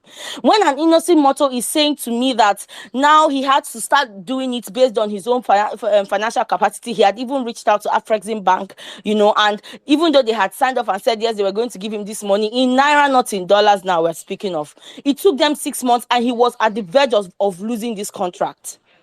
Now we are saying that where are the billionaires? We are looking for ways in which, more billionaires can spring up, but they need an enabling environment and a level playing field for everybody. And I stand to be corrected, but they do not have that level playing field. I hear you. In the country. I hear you, Irene. Now you also talked about how you believe if they allow importation of agricultural produce, food in the next 3 months, who is going to suffer? While we in the cities and all get food easily accessible and and we definitely have a means of earning where no matter what the price is, we are able to get this food stuff. The people that are going to suffer are the farmers in the field, in the villages. And I stand to be corrected because I had conversations with lots of farmers last year, and they told me the impact. I know how terrible it was for some of us when they banned the importation of rice. But those farmers were very excited because for the first time since they started farming in the country, they could see the proceed for what they were farming.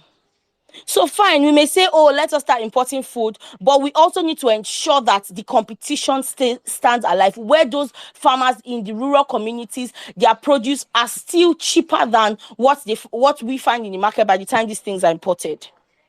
I hear So you. these are some areas that I think, Yeah, I hear you. Good Yeah. comment.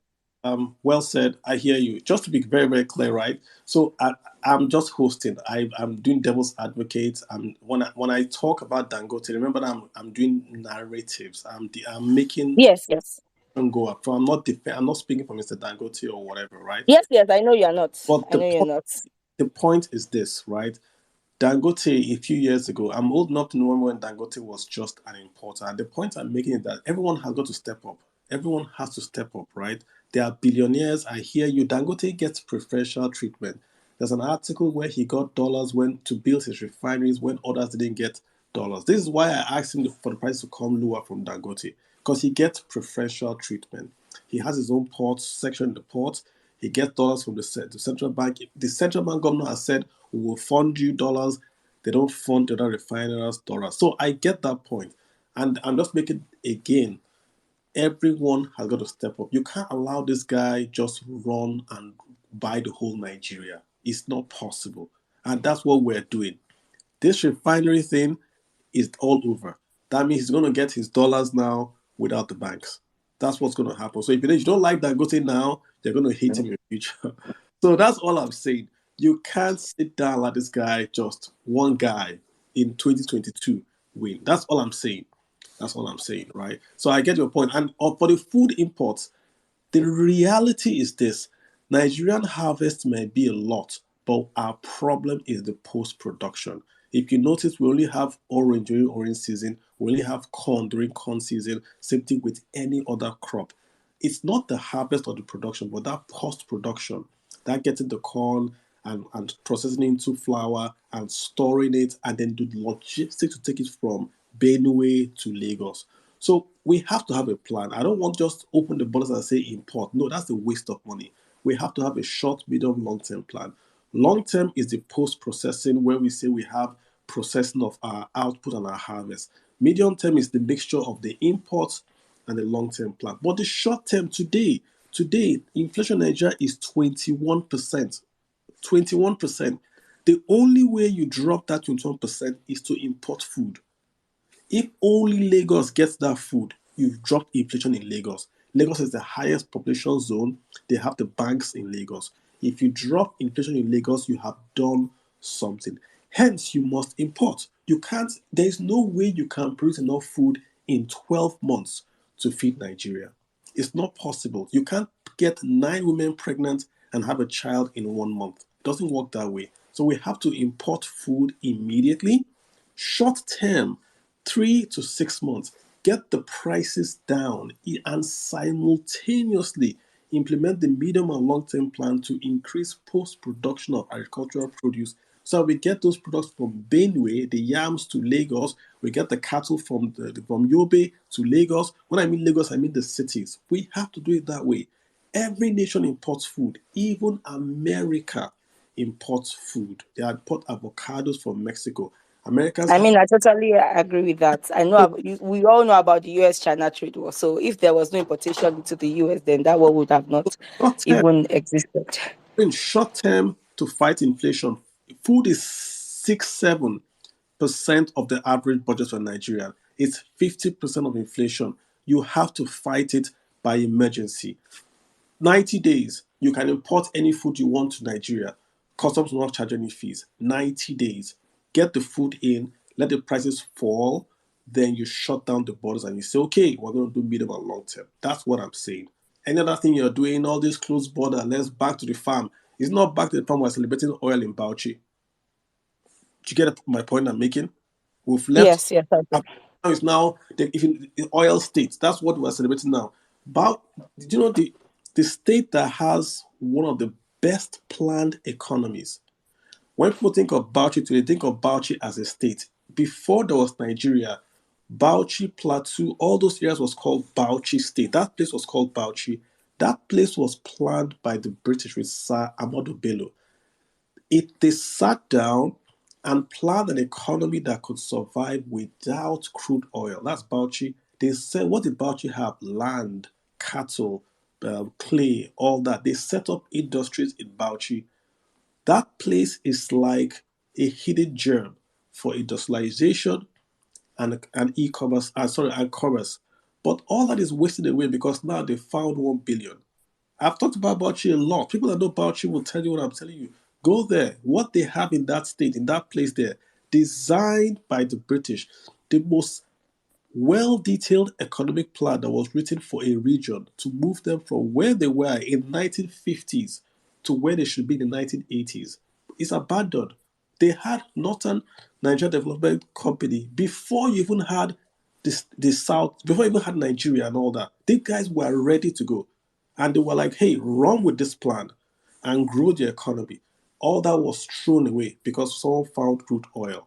They are making the exact same mistake today to chase this 1 billion barrels and ignore 1 million hectares that they could use to grow cassava and export cassava to China and get ethanol. But different story. Guys, hey, I gotta go, man. I gotta go. First speaker, first light. Irene, thank you so much. Appreciate your call. Yeah. Hey, first speaker. Hey, thank you, Mr. Kalu. Nice analysis and quick one. Please, let's understand something. We kept on blaming Dangote. Our system had a lacuna, and he sat down every day to exploit that lacuna. And for me, I like what Kalu said. Where are other billionaires? Where are the people who started importation? The guy you are talking about that exports food to Ecomog is Arishikola, the late Arishikola in Oyo State. He used to export gari, rice, and even up to Somalia then, I remember, right? But the thing is this, we kept on speaking about the federal government. I think the biggest problem for Nigeria to increase production should be the state. For me, for instance, a state in Nigeria has spent over 3.2 trillion in building just bridges. And I said to myself, I'm not saying you should not construct bridges. If there's no need to be a bridge in that particular place, perhaps expand the road and use the remaining 1.5 trillion to build factories for rice, for maize, for other things to be produced in that state in each of the local governments. Just like you talk about Bauchi here. I have a friend, I have a sister who had about 200 hectares of land in Bauchi. And I also have another one who had about 800 hectares of land doing maize. And I think if the entire state in Nigeria starts deliberate action by putting funds to infrastructure, no doubt, but put deliberate infrastructure that they must have at least one factory in each of the local government, it reduced the population of people coming into the city centers. Because our problem here is that everybody wants to leave their villages to go to Port Harcourt, Kano, or all these major cities. If there is something that is keeping them busy, just like you said, or is it Irene that mentioned it, that they should make them productive in the local area, in the rural area. The second thing is you talk about food importation. I agree with you. In one of the Professor Aluko's policy under Abacha, the major thing they focus on is the fact that the food must be zero to nothing. Once people can afford food, once there is food, then it reduces every other thing. If that can also be taken care of, then on this Forex thing, I think Nigerian banks are most the crookest bank I've ever seen in the world. We're not talking about that. The banks. It's another hub for corruption. It's another hub. And government have not seen any deliberate policy. I'll give you an example. A certain bank, you transfer money within yourself, they charge you. Somebody send money to you, they charge you. They charge you for ATM. In this same Nigeria, there is another bank. When you use their ATM, they don't charge you. When you transfer money in their bank to another bank, they don't charge you. They charge you a certain amount, about 500 naira at the end of the month for this entire charge. It's still in this same Nigeria. But yet we kept on hammering on the government. We kept on hammering, but the banks are looting us dry. They are people who kill business. Philip, please, sometimes I like the words you use, but I tell you for free that even the Americans of this world that you tell, just like Kanu Breakdown, just like in the British of this world, we remember very well when some billionaires in America say they've made so much money that they want government to tax them as much as 100%. So Dangote had a lacuna. He exploited it. If you would think it's only in Nigeria, go and see Dangote in South Africa market that is most competitive. He's already creating wave there. Go to Ethiopia, go to Zambia, go to these countries. So if you said his monopoly is in Nigeria, then what happened in those countries? Let's just look at it. It's a business. He takes advantage of whatever lacuna they have. Thank you. I yield. Thank you so much. Yeah, I hear you. Guys, let's not make the Dangote thing, I beg. The man is just sitting somewhere. Wale, what's up? Wale, what's happening? Yo, my brother, how now? Morning. I'm very well. You know, I just wanted to say something. I know you're rounding up. Just very, very quickly from me. You know what my challenge is and my own viewpoint about all of this is, we're in a country where everything starts and ends with the budget. You know, a lot of what I've heard, people are not talking about what they should be talking about, in my view. In my view, we should be looking at our budgets between the capital expenditure and the recurrent expenditure. If you go and dissect our budget over the last 40, 50 years, you will see it has always leaned towards recurrent expenditure. Please, where are we going to get money to build anything? Right across. So even, you know, I heard you saying we need to import food temporarily. Yeah, makes sense. You know, and then, you know, simultaneously start to develop things, including this Bauchi you mentioned. Where's the money? The bulk of the money is being siphoned by these thieves. That is the point. I'm always of the opinion, and I think you also mentioned it, until we vote out all of these charlatans, as I like to call them, until we vote them out, we are just going to be, you know, this, what do they call this thing where chairs go round? That is exactly what will keep on happening in Nigeria. We will come here every day, we will talk about the same things, and nothing will happen. Thank you, I yield. Thank you so much. Let me see. Oh my God, Udo, yeah, Udo. But you still bring back those same charlatans. They are still the same people in all the parties, in all of them. In all of them, they are all the same, honestly speaking. We Nigerians just need to take a deliberate action from personal actions that we take from our house to start making those changes. You don't say people should make changes when you yourself, you live in that same scenario and play that same thing, but when you come out, you say something else. Those are things, like for instance, the flood in Lokoja. Can you imagine helping your fellow common Nigeria? In the morning, they were charging 500 naira to cross people with boats. By evening, they were charging 6,000 naira. For a common man, 6,000 to help your fellow Nigerians. Is that... Let us speak. Hi, Udo, Udo, got the floor. Go ahead. Hi, good morning, all. How you doing, so I agree with what we've said so far. I think everybody has made valid points, right? The part that I feel we've missed out is when we talk about the other billionaires and what their money and why are they not investing like Dangote. I think, to be fair to them, they're taking the easy way out. It's a different thing from when you have money, and it's different to when you're investing and working and making the money work. The country is not conducive for anybody to do business. Even Dangote's net worth has collapsed over the past how many years because his money is in Naira and he makes money in Naira. So if any billionaire decides to say, oh, I have $2 billion, I'll probably just put it in a fund that gives me a return of maybe 1 million every year and I flex and live my life. I think I can understand them.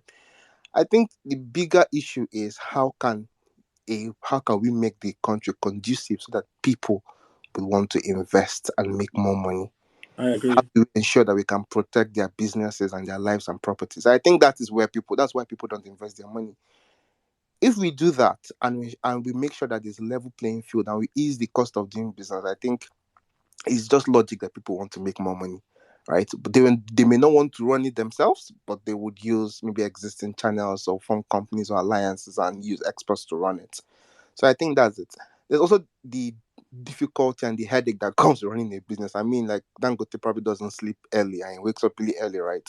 I think some people are like, hey, I'm done. I'm done with that life. I just want to flex and enjoy my money. So there's also that bias that we need to understand. That's why some people would rather just take a small return and enjoy than have the headache of running a business. Now, I agree with you, Carlo, when you talk about we need to reduce the food inflation. There is no way we can continue like this. If we need to import in the short term, let's do it. My only fear is Nigerians have this bias to imports. Anything that imports that we are not giant of Africa, we should be producing and feeding ourselves. But we can't continue like this. Demand does not meet supply. The demand is way higher than the supply. So what do we then do? We need to import to bridge that gap, at least for the next 1 to 2 years, while we tend to focus on how do we then produce, how do we ensure that there's a lot of security so that people can go back to the farm, how do we ensure that we have power so that processing plants can function and produce optimally so that it can drive costs down. I think the problem is multifaceted actually. There's no one solution, but we need a plan and we need to start with reducing the cost of food. It's too expensive. If I earn 15,000 naira a month or I earn 30,000 naira a month and I'm using everything to feed myself, what then do I have for healthcare? What do I have for housing? And if you think about sustainable development, those are the 3 key prongs, right? Healthcare, education, and housing. This is correct. And food. Okay, yes, food. If I can't afford anything else and everything is going towards food, then I'm poor. I'm basically trapped in poverty. And that is why when I think that our leaders I call them small-minded men. They have small minds. They can't see beyond their noses. A governor who is doing well to many people, building flyovers, doing roads, unnecessary roads. I feel he's just wasting time. He can't see beyond the future. He can't think of 10 years All when right. he should be thinking about schools and I hear. houses and hospitals for the poor. Thank you. I think I'm just We've been frustrated. here. Yeah, we've been here for a while, man. So I do appreciate all the comment, but we've got to wind this sucker down, right? All great comments from everyone. I've got the four. So let's just do William, Doja, and Vasinok, and then we'll just wind it down, guys. Great comments. Williams, you've got the floor. Williams, Yeah, Mr. Carlo, good morning, man. Hey, what's up? quick question, man, brother. I'm saying though, for those of us who have money saved up in Naira, what do you advise us to do now, man? Yeah, I don't give advice, bro. I don't give advice. Sorry about that. But I will say this: Naira is paying you 15% risk-free right now. Dollar is higher than dollar, but the Naira inflation is 21%. Dollar inflation is 8 and falling. Naira is 21 and not falling. So it depends on what your objective is: short-term, long-term. Can you take risk? Can you take risks? That's really what it is. So you got to invest according to your objective, right? That's what you want to do. All right, brother. Thank you, man. Appreciate it, man. You are very welcome. I really appreciate your space, man. I enjoy your topic every day, man. Thanks a lot, man. Thank you, sir. I appreciate you Keep saying on that. doing the great job. Hopefully, somebody out there is listening to you and just me. God is listening, sir. Thank you, It's sir. sad. All right. Appreciate it. Yeah, take We care. got Doja. Thank you very much, Mr. Kalu. Okay. So, without trying to, I just want to know before I start, how many minutes do I have so that I don't overshoot? Got a minute. What do you say? About a minute or two, yeah. Okay, I'll go with 2 minutes. So, first off, yeah, I'll just quickly explain. You know, usually in other economies, we have productive economies where people get rewarded for being productive. In Nigeria, what we have is a predatory economy. People get rewarded for being predatory. It's a rent-seeking economy all around, if you look at it. People make money from rent-seeking without having to invest any capital. And I think this is one of the bane of the country's economic growth. The fact that rent-seeking is constantly being rewarded just by knowing somebody, you can make 1 billion or 2 billion in a week. That's probably why we find ourselves where we are today. So, you know, moving on from that, I mean, having established that, you know, as a foundation on which I want to build everything else I want to say, I think when we look at Nigeria as of today, a lot of people always tend to misinterpret the role of the government. They expect that the government is supposed to invest and all of that. I can understand in some scenarios if they say the government should co-invest and take a minority stake if they're trying to attract investors. But the role of the government really is not to participate in business, establish factories, or do all of that.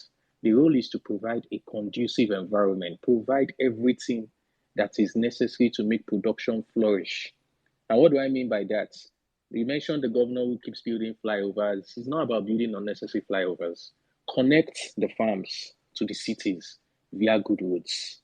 Connect the cities to the ports via good roads. Invest in a port where people can export invest in things that can ensure that people are able to, maximize whatever it is we have on ground. Then find out how you can maximize your areas of strength. Having said that, when we look at it and we keep saying that, oh, we are consuming, we import too much. I think the importation is not really an issue. I think the major issue here is that if you make your local production more competitive, you won't have issues. And one of the major issues is power, which we've been unable to fix. A lot of manufacturers quit manufacturing because the cost of energy is way too high. Diesel is unsustainable. Even those who use diesel in their houses today can't even sustain it. But if you look at IPPs, those who are using IPPs, they're able to do that. But even then, the cost of gas is still indexed to international price. Why can't you give local gas? Why can't you give those that are buying local gas, using for power generation, why can't you give them a discretionary rate? Instead, you focus on CBN discretionary rates, which doesn't make any sense. Then last but not the least, the NNPC issue everybody has been trying to unbox. This is not a secret, although because a lot of Nigerians don't read, they don't realize it. NNPC was converted to a limited liability company. You know what that means? That means that there is a massive fraud, the biggest of which we have never seen, currently ongoing in the country as of today with that NNPC. The fact that NNPC was converted to a limited liability company means NNPC stopped being a government agency. What that implies is that NNPC is now a company that is subject to CAMA, corporate, that's the Companies and Allied Matters Act. That means that NNPC, we've given all our country's revenue to a company, just like any other company. And that company will take those revenues and they are free to do with it as they please. And all we are to get at the end of the day is just when they finish auditing the accounts, if they declare profit or not. So the fact that they are not remitting to this and the CBN is saying this, it shows that a lot of people up there are not thinking. Or a lot of them, they have lost their brains or they have lost their marbles. Because whoever approved NNPC becoming a limited liability company in the first place, if it's going to become a limited liability company, the Constitution states that all the revenue from oil must be paid into the consolidated federation accounts. But now it's being paid into NNPC's accounts, which means NNPC no longer has the right to collect on behalf of the federal government, having become a company. That means that money must be collected by some other agency, or it must be collected by the federal government direct and should be paid into the federation account directly. NNPC is supposed to be like any other company, to be capitalized. You give them a few oil fields. They should go and manage themselves the way a Mobil, a Total, probably give them capitalization of 1 trillion naira, but not to give them an entire company's revenue to be playing Russian roulette. That's why they acquired O&Do downstream. That's a toxic asset. That's why they had enough money to acquire ADAX. That's another toxic asset. Nobody knows how much they're acquiring it. And that's why they had enough money to acquire 20% of Dangote.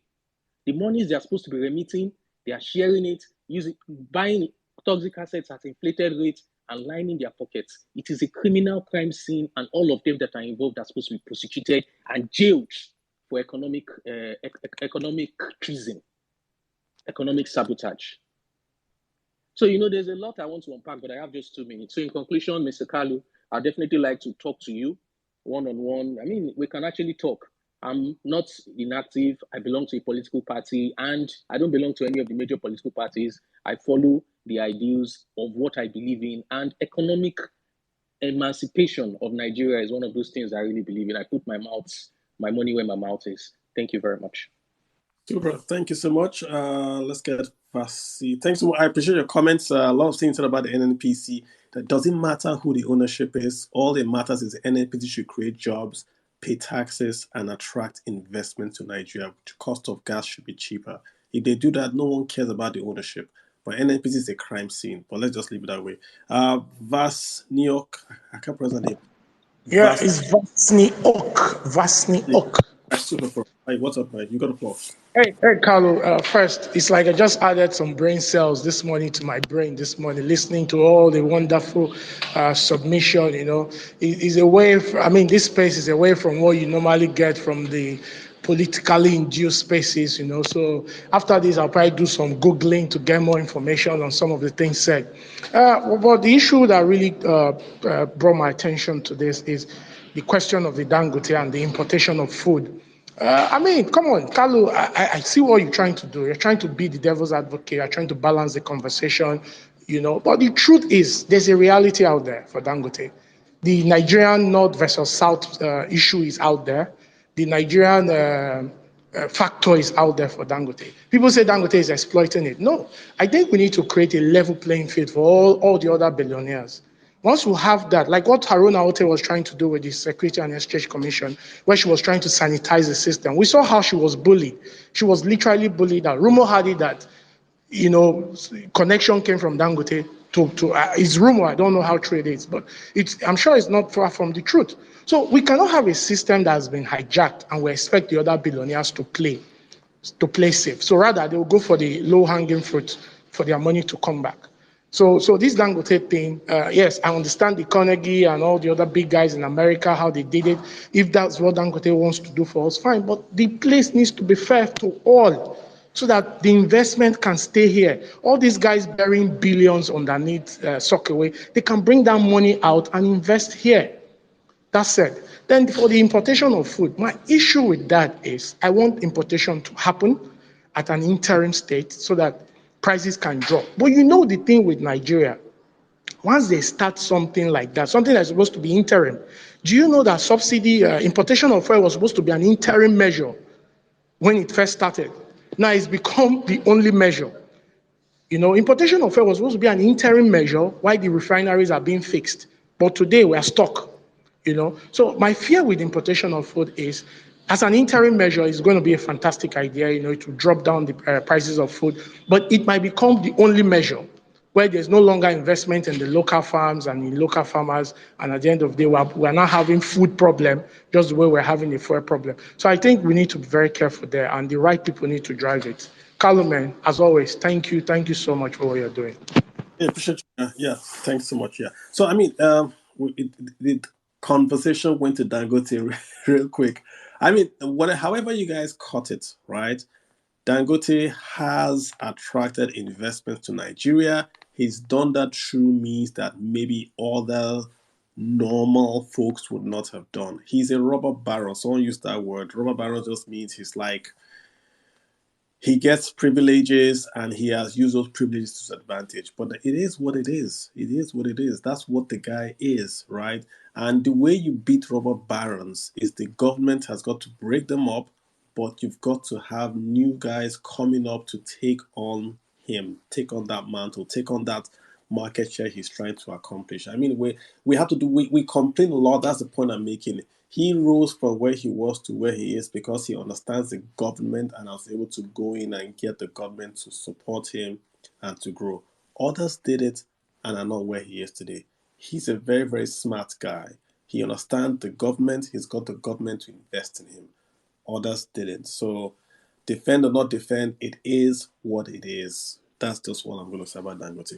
Hey guys, we've been here, believe it or not, we've been here for about 2 hours, nearly 30 minutes. So hey, it's time to go take some fluids and let you guys go to enjoy your Monday. We normally just do this for about 15 minutes, talk about the economy, have a few comments, but you guys had a lot to get off your chest, and I get it. Nigeria is, you need to talk, get stuff off your chest. I get it, guys. So I'll bid you guys well. Hope you guys have a great week ahead. Do not despair. You have in February an event that you control. There are many things in Nigeria you do not control. You don't control the economy. You don't control the security. You don't even control the power supply that comes to your house, even if you pay. But in February, you have the opportunity to do something that you control. Whoever you proxy in as the CEO of this country affects many things you are complaining about. You don't like insecurity in Nigeria, do something about it. Go vote. You don't like inflation, do something about it. Go vote. You want your kids to get jobs, you want the schools to work, you want the hospitals to function, do something about it. Go vote. Stop complaining. Go and vote. That's really what it is. Prince. Please, Mr. Kalu. Yeah, good morning, sir. Thank you so much for the opportunity. I've been wanting to speak. Please, yes, I just need 1 minute. And my question, am I being heard? Yes, sir. Okay, thank you so much. So my question is, just as you analyze on inflation and the likes and the cost of food, basically affected by the availability, the cost of production, cost of sale. But I have lived in the north and I've lived in the south, I've lived in the west. So some of the things that I noticed is about our preference for denomination of the currency and how it affects the price of commodities, goods, and services. So, staying back in the north, I can easily negotiate for basic items with smaller denomination for 5 naira, 10 naira, 20 naira. But coming down to the west, the denomination changed. It's either you're making use of 50 naira, or you're making use of 100 naira, or you're making use of 200 naira, or you're making use of 500 naira, or 1000. And in the next few months, in fact, 50 naira is being wiped out. And this is impacting on the costs. It is wiping off the smaller denomination and impacting on the cost of items. And in that effect, or in a multiplying effect, it's increasing the inflation rate. So looking at all this, where does CBN comes in? Where does CBN comes in regulating the price, of goods and services to encourage, okay, now that we have redesigned the Naira, to encourage patronage of or usage of the lower denomination. That will also. I hear you. Just real quick, right? Denominational currency doesn't really matter, right? In America, you use coins. We don't use coins in Nigeria. Why? Because of inflation. It inflates. You can't reintroduce coins and force the price to come down because they are coins. Food is cheaper in the north because there's more supply of food in the north. In Lagos, there are no farmlands. You have a lot of built-up areas. No, but I'm not just specific about food. Even in transportation, in the north, and I can actually, okay, let's say I can actually get a vehicle for 15 naira, and if the person said he doesn't want 15 naira, I can say, okay, I'll pay you 17 naira. But here in Lagos, it's either 100 naira, or it's 150, or it's 200. The cost of living is lower in the north. If you go to America, the cost of living in New York is higher than the cost of living in Tennessee. So you earn more in Lagos, you earn more in New York, you earn less in the north, you earn less in Tennessee. So it goes with the territory. If you go to the north, how much do you think you pay for rent for a house? Less than $1 million. In Lagos, $1 million a month, right? So it goes with the territory. High cost, high income potential. That's what's going on. Okay, I still have more questions, but I'll leave it for another day. Thank you so much.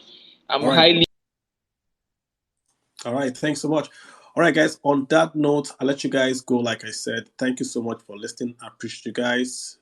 Go out and complain about what you can change, is my passing note to you. Don't complain about what you can change. February Comet, go vote. February Comet, stop complaining, go vote. All right, guys, take care. Love you all. Thank you for being a part of my morning. I'll see you guys next time. Take care and bye.